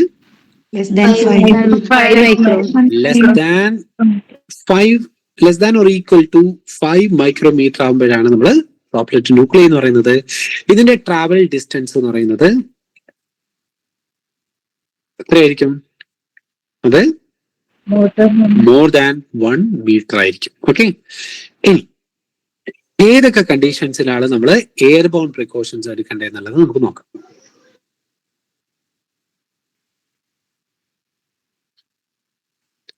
ഓക്കെ, ഒന്നാമത്തെയാണ് മീസിൽസ്. പിന്നെ രണ്ടാമത്തെയാണ് very good, that is TB. Okay, TBക്ക് ഒരു ഡയലം ഉണ്ട്. നമുക്ക് രണ്ട് വഴിയും കിട്ടാം. എന്ന് വെച്ച് കഴിഞ്ഞാൽ ഡ്രോപ്ലെറ്റ് പ്രിക്കോഷൻസിലും നമുക്ക് കിട്ടാം, ഡ്രോപ്ലെറ്റ് വഴിയും കിട്ടാം, എയർബോൺ വഴിയും കിട്ടാം. ഇനി മൂന്നാമത്തെയാണ് സാഴ്സ് ഉണ്ട്, ചിക്കൻ ബോക്സ് ഉണ്ട്. Very good. നമ്മുടെ കൊറോണ ഒക്കെ ഇല്ലേ, കോവിഡ് ആണ്. Okay, COVID-19. ഇനി എന്താ നിങ്ങൾ ചിക്കൻ പോക്സ് ഇതിൽ വരുന്നതാണ്. ഓക്കെ, പിന്നെ അടുത്തതാണ് ഹെർപ്പസ് സിംപ്ലക്സ് ഉണ്ടല്ലോ. ഹെർപ്പസ് സിംപ്ലക്സ് ഇതുവഴി. പിന്നെന്താ ഉള്ളത്? ഏവിയൻ ഇൻഫ്ലുവൻസ പോലെയുള്ള സംഭവങ്ങളൊക്കെ ഉണ്ട്. ഇത്ര മാത്രം മതി. ഓക്കെ, ഇനി ഇതിലും PP എന്ന് പറയുന്നത്, PP ഇതില് എന്തായിരിക്കും മാൻഡേറ്ററി ആയിട്ട് വേണ്ടത്? മാസ്ക് ആണ് ഏറ്റവും ഇമ്പോർട്ടന്റ്. അതില് പറ്റുകയാണെന്നുണ്ടെങ്കിൽ ഏറ്റവും ഇമ്പോർട്ടന്റ് ആയിട്ടുള്ള സംഭവമാണ് N95 മാസ്ക് ഉപയോഗിക്കാം. അല്ലെങ്കിൽ നമ്മൾ എന്ത് ഉപയോഗിക്കാം? ഹെപ്പ മാസ്ക് ഉപയോഗിക്കാം. ഓക്കെ, ഹെപ്പ മാസ്ക് എന്ന് വെച്ച് കഴിഞ്ഞാൽ ഹൈ എൻട്രി പർട്ടിക്കുലേറ്റ് മാസ്ക് എന്നുള്ളതാണ്. അപ്പം നിങ്ങൾ N95 മാസ്ക് ആയിരിക്കും അവർക്ക് നിങ്ങളുടെ ചോദിക്കുന്നുണ്ടാവുക. അപ്പം എയർബോൺ പ്രിക്കോഷൻസിന് നമ്മൾ N95 മാസ്ക് ഉപയോഗിക്കുന്നതാണ് ഏറ്റവും ബെസ്റ്റ് എന്ന് പറയുന്നത്. ഓക്കെ, അല്ലെങ്കിൽ ഡബിൾ ലെയർ ആയിട്ടുള്ള സർജിക്കൽ അല്ലെങ്കിൽ ഡബിൾ മാസ്കുകളൊക്കെ ഉപയോഗിക്കുക എന്നുള്ളതൊക്കെയാണ് വരുന്നത്. ഓക്കെ, അപ്പോ ഇത്രയാണ് നമ്മുടെ പ്രിക്കോഷൻസിലുള്ളത്. ഇപ്പൊ നമ്മള് രണ്ട് തരത്തിലുള്ള 2 ടയർ അപ്രോച്ച് നമ്മൾ പഠിച്ചു. അതാണ് സ്റ്റാൻഡേർഡ് പ്രിക്കോഷനും മറ്റെന്തായിരുന്നു രണ്ടാമത്തെയാണ് ട്രാൻസ്മിഷൻ പ്രിക്കോഷൻസ്. ട്രാൻസ്മിഷൻ ബേസ്ഡ് പ്രിക്കോഷൻസിൽ നമ്മൾ 3 പ്രിക്കോഷൻസ് പഠിച്ചു. അതിലേതൊക്കെയാണുള്ളത്?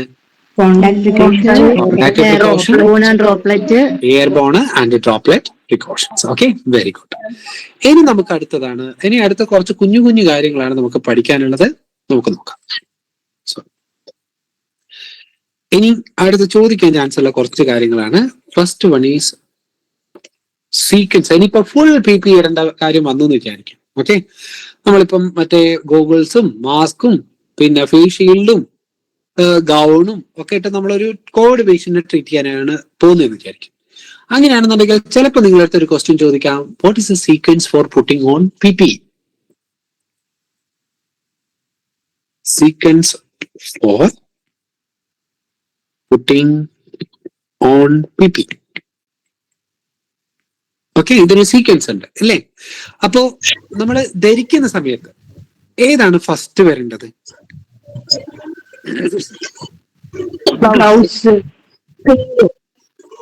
എന്താണ്? ഗ്ലൗസ് ആണ് നമ്മൾ ഫസ്റ്റ് ഇടേണ്ടത്. എന്താണ്? നമ്മൾ ഫസ്റ്റ് ധരിക്കേണ്ടതാണ് ഗൗൺ. ഓക്കെ, പ്രത്യേകം ശ്രദ്ധിക്കുക. ഫസ്റ്റ് നമ്മൾ ഇടേണ്ടതാണ് ഗൗൺ. രണ്ടാമത് നമ്മൾ ഇടേണ്ടതാണ് മാസ്ക്. ഓക്കെ, ഇനി മൂന്നാമത് നമ്മൾ ധരിക്കേണ്ടതാണ് ഗോഗിൾസ്. അല്ലെങ്കിൽ നമ്മൾ അഥവാ ചിലപ്പോൾ അതിന്റെ കൂട്ടത്തിൽ നമുക്ക് ഫേസ് ഷീൽഡും ഉണ്ടാവും, അതും കൂടെ ധരിക്കാം. നാലാമത് അല്ലെങ്കിൽ ഏറ്റവും ലാസ്റ്റ് ആണ് എന്ത് ധരിക്കേണ്ടത്? ഗ്ലൗസ് ധരിക്കേണ്ടത്. Okay, clear? കാരണം നമ്മുടെ ഗൗണിന്റെ ആ ഒരു ഇതുണ്ടാവുമല്ലോ, എൻഡ് ഉണ്ടാവുമല്ലോ കൈയുടെ, അതിന്റെ മേലോട്ട് വേണം നമ്മുടെ ഗ്ലൗസ് വരാനായിട്ട്. ഓക്കെ, ഇനി അഥവാ നമ്മള് റിമൂവ് ചെയ്യേണ്ട സീക്വൻസ് എന്താണ്? ഓക്കെ, ഫസ്റ്റ് നമ്മൾ റിമൂവ് ചെയ്യേണ്ട കാര്യമാണ് എന്ത്? നമ്മള് PP ധരിക്കുന്ന സമയത്ത് ലാസ്റ്റ് ധരിച്ച സംഭവമാണ് നമ്മൾ ഫസ്റ്റ് റിമൂവ് ചെയ്യുന്നത്, ദാറ്റ് ഈസ് ഗ്ലൗസ്. ഓക്കെ, അപ്പൊ നിങ്ങൾ വിചാരിക്കുന്നുണ്ടാവും ഗ്ലൗസ് ആദ്യം നമ്മൾ റിമൂവ് ചെയ്ത് കഴിഞ്ഞാൽ ബാക്കിയുള്ളതൊക്കെ നമ്മൾ തൊട്ടിട്ടല്ലേ ഇതാക്കുക എന്നുള്ളത്. അതിനനുസരിച്ചിട്ടുള്ള ടെക്നിക്കുകളുണ്ട്, അത് ഉപയോഗിച്ചിട്ട് വേണം നമ്മൾ റിമൂവ് ചെയ്യാനായിട്ട്. അല്ലാത്ത പക്ഷം നമ്മൾ അഥവാ ഗ്ലൗസ് റിമൂവ് ചെയ്തില്ല എന്ന് വിചാരിക്കും. ആ ഗ്ലൗസ് റിമൂവ് ചെയ്തിട്ടില്ല എന്നുണ്ടെങ്കിൽ നമ്മൾ ഏറ്റവും കണ്ടാമിനേറ്റഡ് ആയിട്ടുള്ള സാധനം നമ്മുടെ ഗ്ലൗസ് ആയിരിക്കും. ആ PPEസിൽ നമ്മൾ ധരിച്ചത് മൊത്തം പിന്നെ കമ്പയർ ചെയ്ത് നോക്കുകയാണെന്നുണ്ടെങ്കിൽ ആരുടെയും മൈക്ക് കണ്ടിന്യൂസ് ആയിട്ട് ഓൺ ആണ്. നിങ്ങൾ ഒന്നും മൈക്ക് ഓഫ് ചെയ്യണേ. ഓക്കെ, അപ്പോ ആ ഒരു ഗ്ലൗസ് വെച്ചിട്ട് നമ്മൾ ചിലപ്പോൾ മാസ്ക് റിമൂവ് ചെയ്യും, ചിലപ്പോൾ നമ്മുടെ ഏപ്രൺ റിമൂവ് ചെയ്യും, നമ്മുടെ ഡ്രസ്സ് കണ്ടാമിനേറ്റഡ് ആവും, അതുവഴി നമുക്ക് ഇൻഫെക്ഷൻ കിട്ടും. അതുകൊണ്ട് തന്നെ നമ്മൾ ഫസ്റ്റ് റിമൂവ് ചെയ്തിരിക്കേണ്ട ആളാണ് ഗ്ലൗസ്. ഇനി രണ്ടാമത് നമ്മൾ റിമൂവ് ചെയ്യേണ്ട സംഭവമാണ് ഗോഗിൾസ്. ഓക്കെ, ഇനി അഥവാ നമുക്ക് തോന്നുകയാണ് ഗ്ലൗസ് റിമൂവ് ചെയ്തപ്പോൾ നമുക്ക് തോന്നുകയാണ് നമ്മുടെ ഹാൻഡ്സ് കണ്ടാമിനേറ്റഡ് ആയി എന്ന് തോന്നുകയാണെന്നുണ്ടെങ്കിൽ പെട്ടെന്ന് തന്നെ പോയിട്ട് ഹാൻഡ് വാഷ് ചെയ്തിട്ട് വേണം ബാക്കി റിമൂവ് ചെയ്യാനായിട്ട്. ഓക്കെ, ബാക്കി ഒരു കാരണവശാലും നമ്മൾ ഹാൻഡ് കണ്ടാമിനേറ്റഡ് ആയിട്ട് നമുക്ക് തോന്നി എന്നിട്ട് നമ്മൾ ബാക്കി അതും കൊണ്ട് ഊരിയിട്ട് ലാസ്റ്റ് കൈ കഴുകുക എന്ന് വിചാരിക്കരുത്. നമ്മൾ ഓരോ സ്റ്റെപ്പിലും നമ്മൾ കൈ കഴുകുക എന്ന് വെച്ച് കഴിഞ്ഞാൽ നമ്മൾ കൈ കഴുകിയിരിക്കണം. ഓക്കെ, അപ്പൊ നമ്മൾ രണ്ടാമത് നമ്മൾ ഗൂഗിൾസ് ഊരുന്നത് എങ്ങനെയാണെന്ന് വെച്ച് കഴിഞ്ഞാൽ നമ്മുടെ പുറത്ത് പിടിച്ചിട്ട് അങ്ങനെയല്ല ഊരുന്നത്. ഓരോന്നിന്റെയും ലെസ് കണ്ടാമിനേറ്റഡ് ആയിട്ടുള്ള പാർട്ട് വെച്ചിട്ട് വേണം നമ്മൾ ഊരാനായിട്ട്. എന്ന് വെച്ച് കഴിഞ്ഞാൽ ഉള്ളിലത്തെ പാർട്ടാണ്, ഇന്നർ സർഫേസ് ആണ് മോർ ക്ലീൻ ആയിട്ടുള്ളത്. അപ്പൊ അവിടെ വെച്ചിട്ട് വേണം നമ്മൾ റിമൂവ് ചെയ്യാനായിട്ട്. ഓക്കെ, ഇനി മൂന്നാമത് നമ്മൾ റിമൂവ് ചെയ്യേണ്ട സംഭവമാണ് എന്താണ്?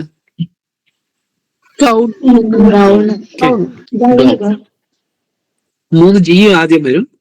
ഇനി നാലാമത് നമ്മൾ റിമൂവ് ചെയ്യേണ്ടതാണ് മാസ്ക്. ഓക്കെ, മാസ്ക് എപ്പോഴും ശ്രദ്ധിക്കുക. മാസ്ക് നമ്മൾ ആ ഒരു ഐസൊലേഷൻ റൂമിന്റെ ഉള്ളിൽ വെച്ചിട്ട് ഡിസ്പോസ് ചെയ്യരുത്. നമ്മളെപ്പോഴും പുറത്തും കൂടെ ഒരു സംഭവം വെക്കും, ഒരു ബിന്നു കൂടെ വെക്കും, യെല്ലോ ബിന്നു കൂടെ വെക്കും. അതിൽ വേണം നമ്മൾ എന്താ ഡിസ്പോസ് ചെയ്യാനായിട്ട്, നമ്മൾ മാസ്ക് ഡിസ്പോസ് ചെയ്യാനായിട്ട്. അപ്പൊ out side the isolation room വേണം നമ്മൾ മാസ്ക് ഡിസ്പോസ് ചെയ്യാനായിട്ട്. അല്ലെങ്കിൽ ചിലപ്പോൾ എന്ത് കിട്ടും, അവിടുന്ന് മാസ്ക് ഊരി ഇൻഫെക്ഷനും കിട്ടി നമ്മൾ പുറത്തേക്ക് വരും. അപ്പം ഇനി ലാസ്റ്റ് സ്റ്റെപ്പ് എന്ന് പറയുന്നതാണ് വാഷ് ഹാൻഡ്സ്. നമ്മൾ ഹാൻഡ് വാഷ് ചെയ്യാം. ക്ലിയർ? ഇതോടെ നമ്മുടെ പിന്നെ സീക്വൻസ് ഓഫ് പുട്ടിംഗ് ഓൺ പിപിയും റിമൂവലും കഴിഞ്ഞു. ഇനി അടുത്ത നിങ്ങളത്തെ ഇൻഫെക്ഷൻ കൺട്രോളിൽ ചോദിക്കാൻ ചാൻസ് ഉള്ള ഒരു സംഭവമാണ് സ്പിൽ മാനേജ്മെന്റ്.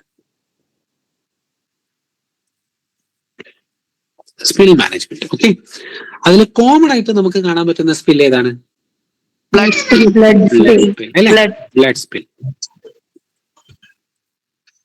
സ്പില്ലാണ് ഏറ്റവും കോമൺ ആയിട്ടുള്ളത്.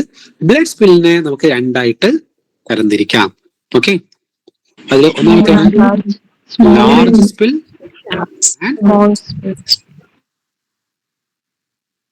എപ്പോഴാണ് നമ്മൾ ലാർജ് സ്പിൽ എന്ന് പറയുന്നത്? More than 10 micro.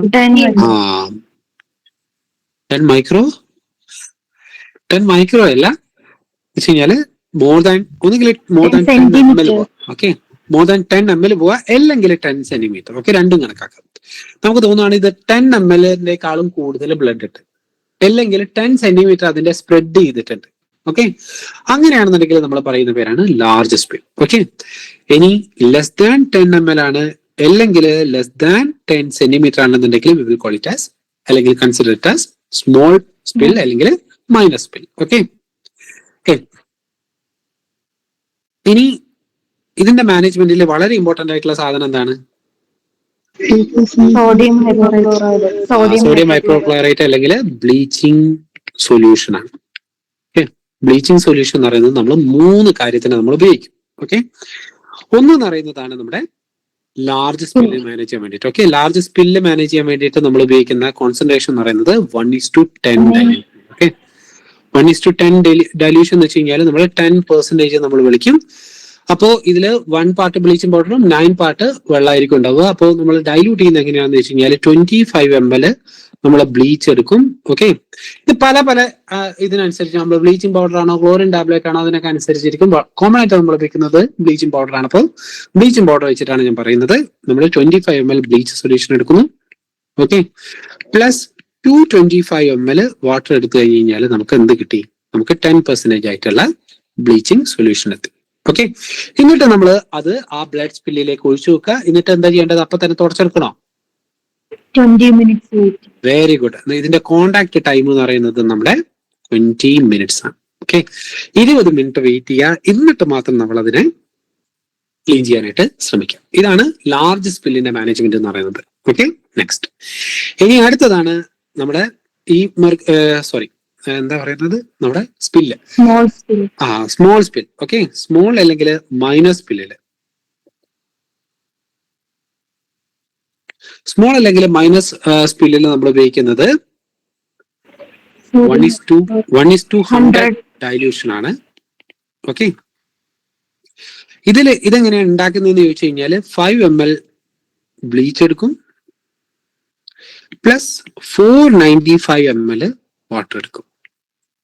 ഓക്കെ, ഇതിന്റെ കോണ്ടാക്ട് ടൈം എത്രയാണ്? 20 minutes. ഇതിന് നമ്മൾ 20 മിനിറ്റ്സ് വെക്കണമെന്നില്ല, ഇതിന് 10 മിനിറ്റ്സ് വെച്ചാൽ മതി.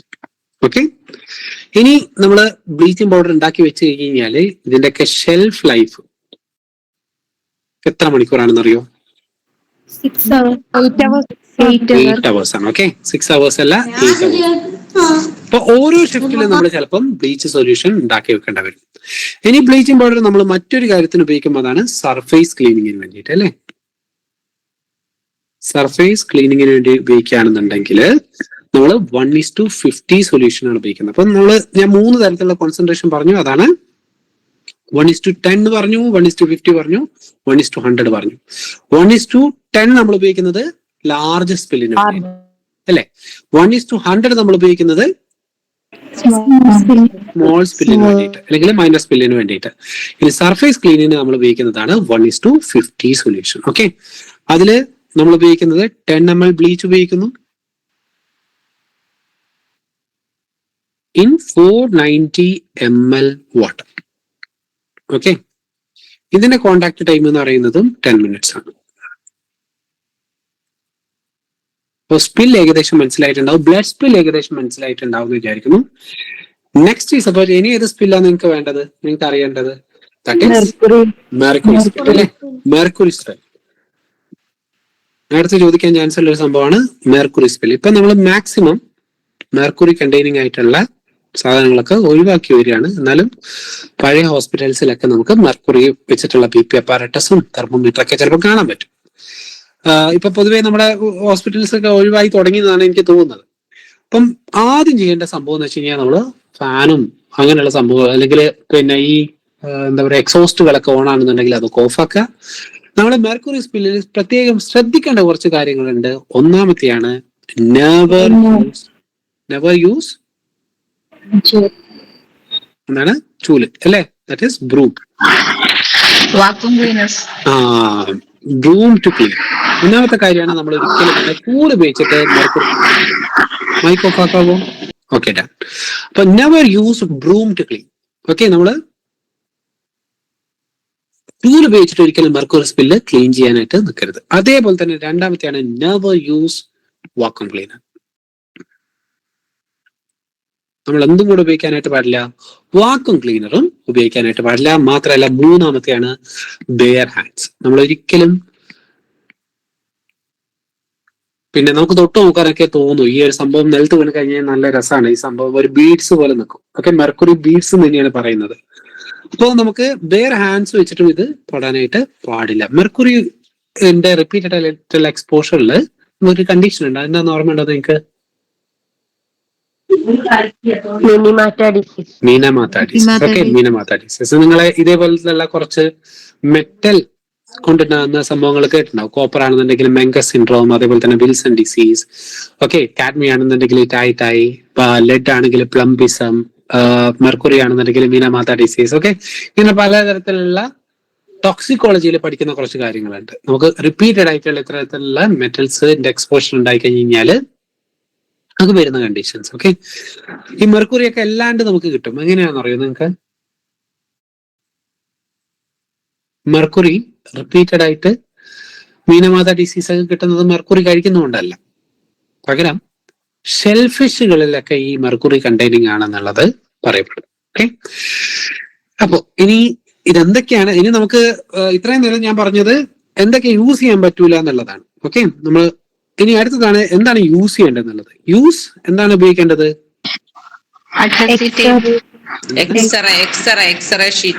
എക്സ്റേ ഷീറ്റ് ഉപയോഗിക്കാം. അഡ്ഹസീവ് ടേപ്പ് ഉപയോഗിക്കാം. Very good. ഓക്കെ, എക്സ്റേ നമ്മൾ എങ്ങനെ ഉപയോഗിക്കും? എക്സ്റേ നമുക്ക് ഉപയോഗിക്കാൻ പറ്റും മെർക്കുറി എല്ലാം ഇത് ഒരുമിച്ചാക്കാനായിട്ട് നമുക്ക് ഹെൽപ്പ് ചെയ്യുന്ന ഒരു സംഭവമാണ് എക്സ്റേ.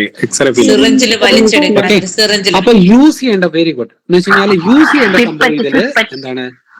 സിറിഞ്ച് ആണ്. ഓക്കെ, സിറിഞ്ച് അല്ലെങ്കിൽ നമ്മള് ഡ്രോപ്പർ ആണ്. ഓക്കെ, പിപ്പറ്റ്സ് പോലെയുള്ള നമുക്ക് ഇങ്ങനെ വലിച്ചെടുക്കാൻ പറ്റുന്ന തരത്തിലുള്ള, നമുക്ക് സക്ക് ചെയ്തെടുക്കാൻ പറ്റും. നമ്മള് വായു വെച്ച് വലിക്കുന്ന സംഭവമല്ല, ഡ്രോപ്പറുകളില്ലേ നമുക്ക് സക്ക് ചെയ്ത് ഈ സംഭവത്തിന്റെ നമ്മളെ നിങ്ങൾക്ക് കാര്യം പിടിയിട്ട് സിറപ്പുകളൊക്കെ വരുന്ന സംഭവങ്ങളില്ലേ, അതാണ് ഡ്രോപ്പർ എന്ന് പറയുന്നത്. അത് വെച്ചിട്ട് നമുക്ക് സക്ക് ചെയ്തെടുക്കാൻ പറ്റുന്ന സംഭവം. ഓക്കെ, പിന്നെ അതാണ് നമ്മൾ ഉപയോഗിക്കേണ്ടത്.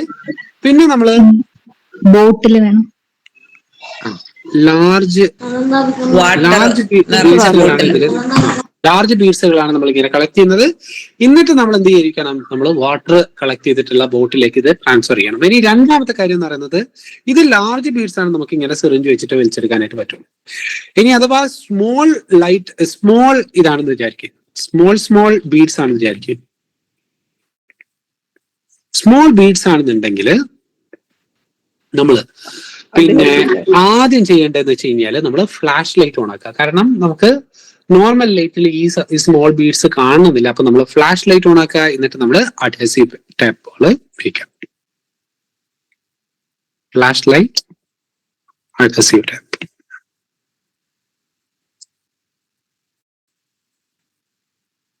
ഓക്കെ, എന്നിട്ട് നമ്മൾ എന്ത് ചെയ്യണം, പ്രത്യേകം ശ്രദ്ധിക്കേണ്ട ഒരു കാര്യമാണ്, ഈ ബോട്ടിൽ നമ്മൾ എന്ത് ചെയ്തിരിക്കണം, ലാബൽ ചെയ്തിരിക്കണം. എന്ത് ലാബൽ? കണ്ടാമിനേറ്റഡ് വിത്ത് മെർക്കുറി. പിന്നെ പ്രത്യേകം ശ്രദ്ധിക്കണം, ഇത് നമ്മൾ പിന്നെ കൊണ്ടുപോയിട്ട് ബയോമെഡിക്കൽ വേസ്റ്റിന്റെ, ജനറൽ ബയോമെഡിക്കൽ വേസ്റ്റിന്റെ സംഭവത്തിലൊന്നും കൊണ്ടുപോയി ഇടരുത്. ഇത് നമ്മൾ സെപ്പറേറ്റ് ആയിട്ട് ഹാൻഡ് ഓവർ ചെയ്യണം ബയോമെഡിക്കൽ ആൾക്ക്. അവര് ഇത് സെപ്പറേറ്റ് ആയിട്ട് ഹാൻഡ് ഓവർ ചെയ്യും. ഇത് റീസൈക്കിൾ ചെയ്യാനുള്ള സംഭവത്തിലാണ് നമ്മൾ പൊതുവെ കൊടുക്കാറുള്ളത്. മെർക്കുറി ഒക്കെ നമ്മൾ റീസൈക്കിൾ ചെയ്യും. ഓക്കെ, പിന്നെ മറ്റൊരു കാര്യം ശ്രദ്ധിക്കേണ്ടതാണ് ഡോർസ്. ഇനി അഥവാ ഇത് സ്പിൽ ഉണ്ടായി കഴിഞ്ഞ് കഴിഞ്ഞാൽ doors and window should be open four എത്ര മണിക്കൂറാണ്? 24 hours. ഓക്കെ, 24 മണിക്കൂർ നമ്മൾ ഈ ഒരു സ്പിൽ ഉണ്ടായിട്ടുള്ള ജനലും വാതിലുകളൊക്കെ നമ്മൾ തുറന്നിടണം. ഓക്കെ, അപ്പോ മെർക്കുറി സ്പില്ലും ബ്ലഡ് സ്പില്ലും നിങ്ങൾക്ക് ഏകദേശം മനസ്സിലായിട്ടുണ്ടാവും എന്ന് വിചാരിക്കുന്നു. Next is about risk of transmission. Okay, നമുക്ക് അഥവാ ഒരു നീഡിൽ പ്രിക്ക് നമ്മൾ എന്താണ് ചെയ്യേണ്ടത് എന്നുള്ളതാണ്. ഓക്കെ, അപ്പോ needle stick injury. Needle stick ഇഞ്ചുറിനെ പറ്റി പറയുന്നതിന്റെ മുന്നേ നമുക്ക് ആദ്യം റിസ്ക് ഓഫ് ട്രാൻസ്മിഷൻ നോക്കാം.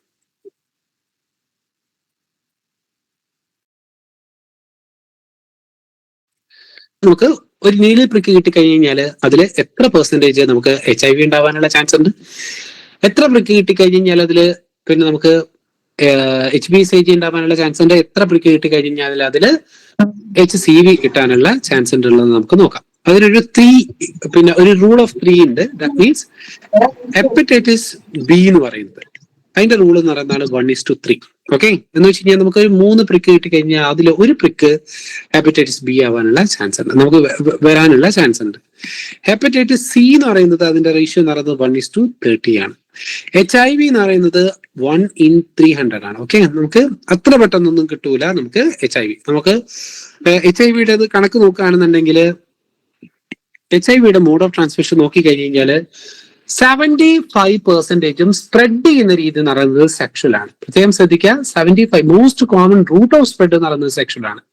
പക്ഷെങ്കിൽ ഒരു HIV പേഷ്യന്റെ കൂടെ നമ്മൾ സെക്സ് ചെയ്ത് കഴിഞ്ഞ് കഴിഞ്ഞാലും നമുക്ക് കിട്ടാനുള്ള ചാൻസ് എന്ന് പറയുന്നത് 0.1 to 1% മാത്രമാണ്. ഓക്കെ, അപ്പം ഏകദേശം ഒരു 99% എന്താവും, ആള് കഴിച്ചിലായി പോകും.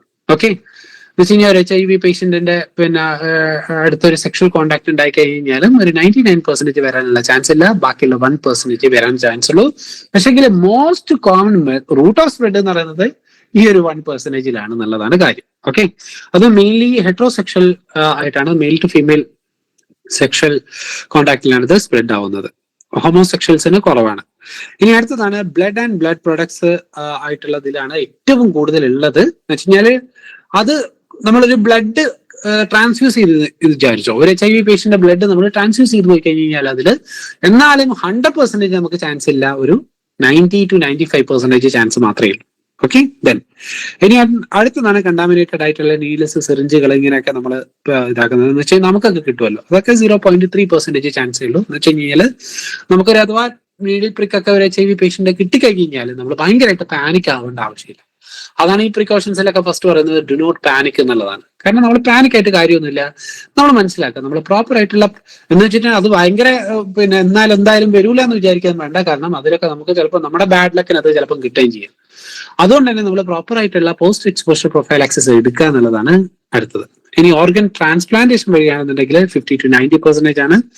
മദർ ടു ചൈൽഡ് നമുക്ക് ഏകദേശം 30% ചാൻസ് ഉണ്ട് കിട്ടാനായിട്ടുള്ളത്. ഇപ്പം മോഡ് ഓഫ് ട്രാൻസ്മിഷൻ HIV നമ്മൾ നോക്കുകയാണെന്നുണ്ടെങ്കിൽ പിന്നെ നമ്മുടെ ഇതിന്റെ റിസ്ക് നമ്മൾ പറഞ്ഞു കഴിഞ്ഞു.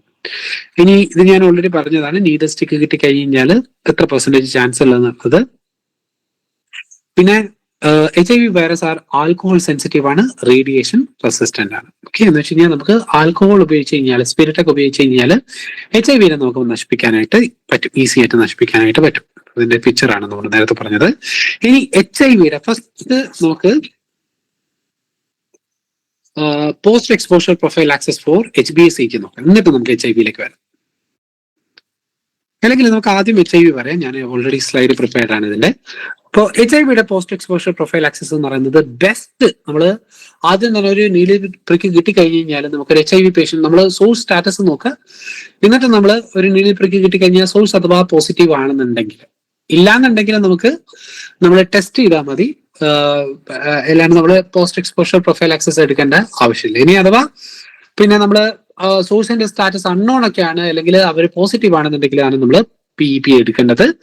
ബെസ്റ്റ് എന്ന് പറയുന്നത് വിത്തിൻ 2 hours നമ്മൾ PEP സ്റ്റാർട്ട് ചെയ്യാന്നുള്ളതാണ്.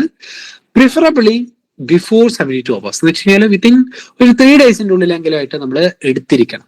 ഓക്കെ, ഇനി എന്താണ് നമ്മൾ എടുക്കേണ്ടതെന്ന് ചോദിച്ചു കഴിഞ്ഞാൽ, നമ്മൾ HIV പേഷ്യൻസ് റെഗുലർ ആയിട്ട് കഴിക്കേണ്ട സെയിം ടാബ്ലറ്റ് തന്നെയാണ് നമ്മൾ കഴിക്കുന്നത്.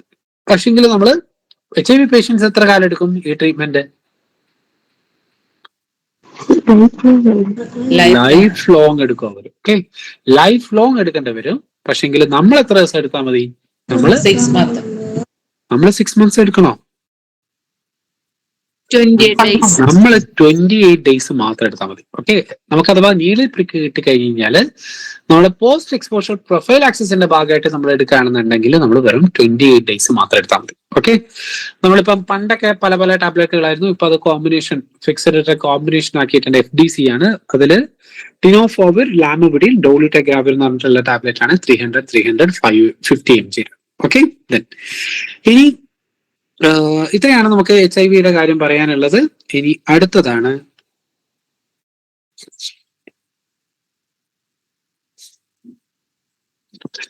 അടുത്തതെന്ന് പറയുന്നത് HIV ടെസ്റ്റിങ്ങിനെ പറ്റിയിട്ട് നോക്കണം. നമ്മൾ ഇത് ഈ ഡ്രഗുകളൊക്കെ കഴിച്ചിട്ട് നമ്മൾ എപ്പോഴാണ് HIV ടെസ്റ്റിംഗ് നമ്മൾ നടത്തേണ്ടത്? അഥവാ എക്സ്പോഷർ ഉണ്ടായി കഴിഞ്ഞ് കഴിഞ്ഞാൽ അപ്പൊ തന്നെ ടെസ്റ്റ് ചെയ്തുകൊണ്ട് കാര്യമുണ്ടോ? കാര്യമുണ്ട്. നമുക്ക് മുന്നേ എപ്പോഴെങ്കിലൊക്കെ HIV വന്നിട്ടുണ്ടോ എന്നുള്ളത് നമുക്കറിയാൻ പറ്റും. എല്ലാവരും നമുക്ക് ഇമ്മീഡിയറ്റ് ആയിട്ടുള്ള നീഡിൽ പ്രിക്കിൽ പ്രത്യേകിച്ച് യൂസ് ഒന്നുമില്ല. നമ്മൾ ചെയ്യേണ്ടത് എപ്പോഴാണ്? 6 weeks പിന്നെ 3 months ചെയ്യാം, പിന്നെ നമ്മൾ 6 months ചെയ്യാം. ഓക്കെ, ഇങ്ങനെയാണ് ഈ 3 വട്ടമാണ് നമ്മൾ ചെയ്തിരിക്കേണ്ടത്. പോസ്റ്റ് എക്സ്പോഷർ പ്രൊഫൈൽ ആക്സസ് ഒക്കെ കഴിഞ്ഞിട്ടാണ് നമ്മൾ ചെയ്യേണ്ടത്. ക്ലിയർ? ഇനി അടുത്തതാണ് നമ്മുടെ HBsAg PEP for hepatitis B. Hepatitis ബിയുടെ ഒരു നീഡിൽ പ്രിക്ക് നമുക്ക് കിട്ടിയെന്ന് വിചാരിക്കും, അല്ലെങ്കിൽ നമുക്ക് ഒരു നീഡിൽ പ്രിക്ക് കിട്ടി. അപ്പോ പിന്നെ ഫുള്ളി നമ്മളൊക്കെ എന്ന് വെച്ച് കഴിഞ്ഞാൽ എല്ലാവരും തന്നെ ഓൾമോസ്റ്റ് എല്ലാവരും തന്നെ ഹെപ്പറ്റൈറ്റിസ് ബി വാക്സിനേറ്റഡ് ആയിരിക്കും. ഇനി ആരെങ്കിലും വാക്സിനേറ്റഡ് അല്ല എന്നുണ്ടെങ്കിൽ ഇമ്മീഡിയറ്റ്ലി പോയിട്ട് വാക്സിൻ എടുത്തോളാം. കാരണം വളരെ ഇമ്പോർട്ടന്റ് ആയിട്ടുള്ള വാക്സിൻ ആണ്. ഫുള്ളി വാക്സിനേറ്റഡ് ആയിട്ടുള്ള ഹെൽത്ത് കെയർ വർക്കർ ആണെന്ന് വിചാരിക്കും. ഓക്കെ, നമ്മളൊക്കെ നോക്കുന്ന ഒരു സംഭവം ഉണ്ട്, അതാണ് anti-HBs ടൈറ്റർ. ഓക്കെ, ഈ ടൈറ്റർ എന്ന് പറയുന്നത് more than 10 ml per international unit, ml international unit per ml ആണെന്നുണ്ടെങ്കിൽ നമ്മൾ ഒന്നും നോക്കണ്ട. നമ്മൾ സോഴ്സ് HBsAg പോസിറ്റീവ് ആയിക്കോട്ടെ നെഗറ്റീവ് ആയിക്കോട്ടെ, ഇറസ്പെക്റ്റീവ് ഓഫ് സോഴ്സ് സ്റ്റാറ്റസ്, നമ്മൾ പ്രത്യേകിച്ച് there is no PEP, നമ്മൾ പ്രത്യേകിച്ച് ഒരു PEP എടുക്കേണ്ട ആവശ്യമില്ല. ഓക്കെ, അതേപോലെ തന്നെ നമ്മൾ more than 10 ml ആണെന്നുണ്ടെങ്കിൽ there is not a requirement. നമ്മൾ നോ സോഴ്സ് സ്റ്റാറ്റസ്, നമ്മൾ ഒരിക്കലും സോഴ്സിന്റെ സ്റ്റാറ്റസ് അന്വേഷിക്കാൻ പോകേണ്ട ആവശ്യവും ഇല്ല. ഓക്കെ, അപ്പൊ നിങ്ങളൊക്കെ വാക്സിൻ എടുത്ത ആൾക്കാരാണെന്നുണ്ടെങ്കിൽ പോയിട്ട് ഒരു വട്ടെങ്കിലും HBsAgയുടെ ടൈറ്റർ, anti-HBsAgയുടെ ടൈറ്റർ നമ്മൾ നോക്കുക. അത് more than 10 ആണെന്നുണ്ടെങ്കിൽ പിന്നെ നിങ്ങൾ HBsAg ഉള്ള ആൾക്കാരെ ട്രീറ്റ് ചെയ്യുന്നതിൽ ടെൻഷൻ അടിക്കേണ്ട ആവശ്യമില്ല, കാരണം വരൂല. ഇനി അഥവാ വാക്സിനേറ്റഡ് ആണ് ബട്ട് നമ്മൾ ടൈറ്റർ നോക്കിയപ്പോൾ 10 ml ആവാം. Okay, less than 10 ml unit per ml ആണ്. അങ്ങനെയാണെന്നുണ്ടെങ്കിൽ നമ്മൾ എന്ത് നോക്കിയിരിക്കണം? Source status നോക്കിയിരിക്കണം. അതേപോലെ തന്നെ നമ്മൾ അഥവാ ഇഫ് അൺനോൺ ആണെന്ന് വിചാരിക്കും, സോഴ്സ് സ്റ്റാറ്റസ് നമുക്ക് അൺനോൺ ആണ്, അഥവാ നെഗറ്റീവ് ആണെന്നുണ്ടെങ്കിൽ പ്രത്യേകിച്ച് ഒന്നും നോക്കേണ്ട ആവശ്യമില്ല. ഇനി അഥവാ അൺനോൺ ആണെന്നുണ്ടെങ്കിൽ നമ്മൾ എന്ത് ചെയ്യാം? പറ്റുകയാണെന്നുണ്ടെങ്കിൽ പേഷ്യന്റിന്റെയും കൂടെ നമ്മൾ ഇതിന് വേണ്ടിയിട്ട് വിടുക, HbA1c ടെസ്റ്റിന് വിടുക. എന്നിട്ട് നമ്മൾ അഥവാ അൺനോൺ ആണെന്നുണ്ടെങ്കിൽ വേറെ മാർഗമൊന്നുമില്ല എന്നുണ്ടെങ്കിൽ നമ്മൾ 2 doses of HbIg hepatitis B immunoglobulin എടുക്കുക. അത് 1 month അപ്പാർട്ടിൽ നമ്മൾ 2 ഡോസ് എടുക്കുക, 1 month അപ്പാർട്ട്. ഓക്കെ. ഇനി അടുത്തെന്ന് പറയുന്നത് അഥവാ ആന്റിബോഡി ടൈറ്റർ നമുക്ക് അറിഞ്ഞുകൂടാ. പലരും ഇത് ടെസ്റ്റ് ചെയ്തിട്ടുണ്ടാവില്ല. നമ്മളുടെ മെജോറിറ്റി ആൾക്കാരും അങ്ങനെയായിരിക്കും. ആന്റിബോഡി ടൈറ്റർ നമുക്ക് അൺനോൺ ആണെന്ന് വിചാരിക്കാം. ഓക്കെ. അങ്ങനെയാണെന്നുണ്ടെങ്കിൽ എന്ത് ചെയ്യാനല്ലേ രക്ഷയുള്ളൂ? Check it as soon as possible. പറ്റുകയാണെന്നുണ്ടെങ്കിൽ അല്ല, ഇമ്മീഡിയറ്റ്ലി പോയിട്ട് ചെക്ക് ചെയ്യുക എന്നുള്ളതാണ്. എന്നിട്ട് നമ്മൾ less than 10 million international unit ആണ് ആൻഡ് സോഴ്സ് എന്താണ്? നെഗറ്റീവ് ആണെന്ന് വിചാരിക്കും. നെഗറ്റീവ് ആണെന്നുണ്ടെങ്കിൽ നമ്മൾ എന്തെടുത്താൽ മതി? റീവാക്സിനേഷൻ. ഇമ്മ്യൂണോഗ്ലോബുലിൻ ഒന്നും എടുക്കേണ്ട ആവശ്യമില്ല. സോഴ്സ് നെഗറ്റീവ് ആണ്, അതുകൊണ്ട് തന്നെ റീവാക്സിനേഷൻ എടുക്കുക. റീവാക്സിനേഷൻ നമ്മൾ എപ്പോഴൊക്കെയാണ് ഹെപ്പറ്റൈറ്റിസ് ബിയുടെ ഇമ്മ്യൂണോഗ്ലോബുലിൻ വാക്സിനേഷൻ എടുക്കുന്നത്? 0, 1 and 6. ഓക്കെ.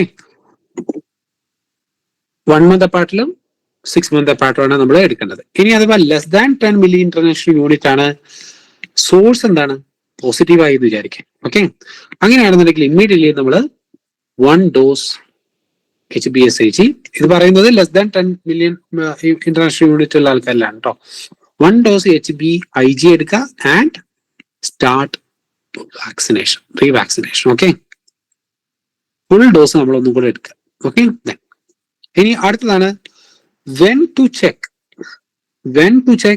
HbA1c ടൈറ്റർ എന്ന് ചോദിച്ചു കഴിഞ്ഞാല് 1 to 2 months അല്ലെങ്കിൽ 1 to 2 months after last dose എന്ന് വെച്ച് കഴിഞ്ഞാൽ 6 monthsന്റെ അല്ലേ ലാസ്റ്റ് ഡോസ്. അത് കഴിഞ്ഞിട്ട് നമ്മൾ 1 to 2 months കഴിഞ്ഞിട്ട് വേണം ചെക്ക് ചെയ്യാനായിട്ട്. Last dose of hepatitis B vaccine. Okay. Clear? അപ്പോ ഇത്രയാണ് നമ്മുടെ ഇൻഫെക്ഷൻ കൺട്രോളിന്റെ വളരെ ഇമ്പോർട്ടന്റ് ആയിട്ടുള്ള ടോപ്പിക്കുകൾ വരുന്നത്. നിങ്ങൾക്ക് ഏകദേശം ഐഡിയ ഒക്കെ കിട്ടിയോ ഇൻഫെക്ഷൻ കൺട്രോളിന്റെ? അപ്പോ ഇത് പ്രത്യേകം ശ്രദ്ധിക്കേണ്ട കാര്യം എന്ന് പറയുന്നത് ലാസ്റ്റിലത്തെ പാർട്ടില്ലേ നമ്മുടെ, അതൊക്കെ വളരെ ഇമ്പോർട്ടന്റ് ആയിട്ടുള്ള കാര്യങ്ങളാണ്. പോസ്റ്റ് എക്സ്പോഷർ പ്രൊഫൈലാക്സിസും കാര്യങ്ങളൊക്കെ അത് നിങ്ങൾ ബൈ ഹാർട്ട് പഠിച്ചിരിക്കണം. കാരണം അത് നമ്മൾ അറിഞ്ഞിരിക്കണം.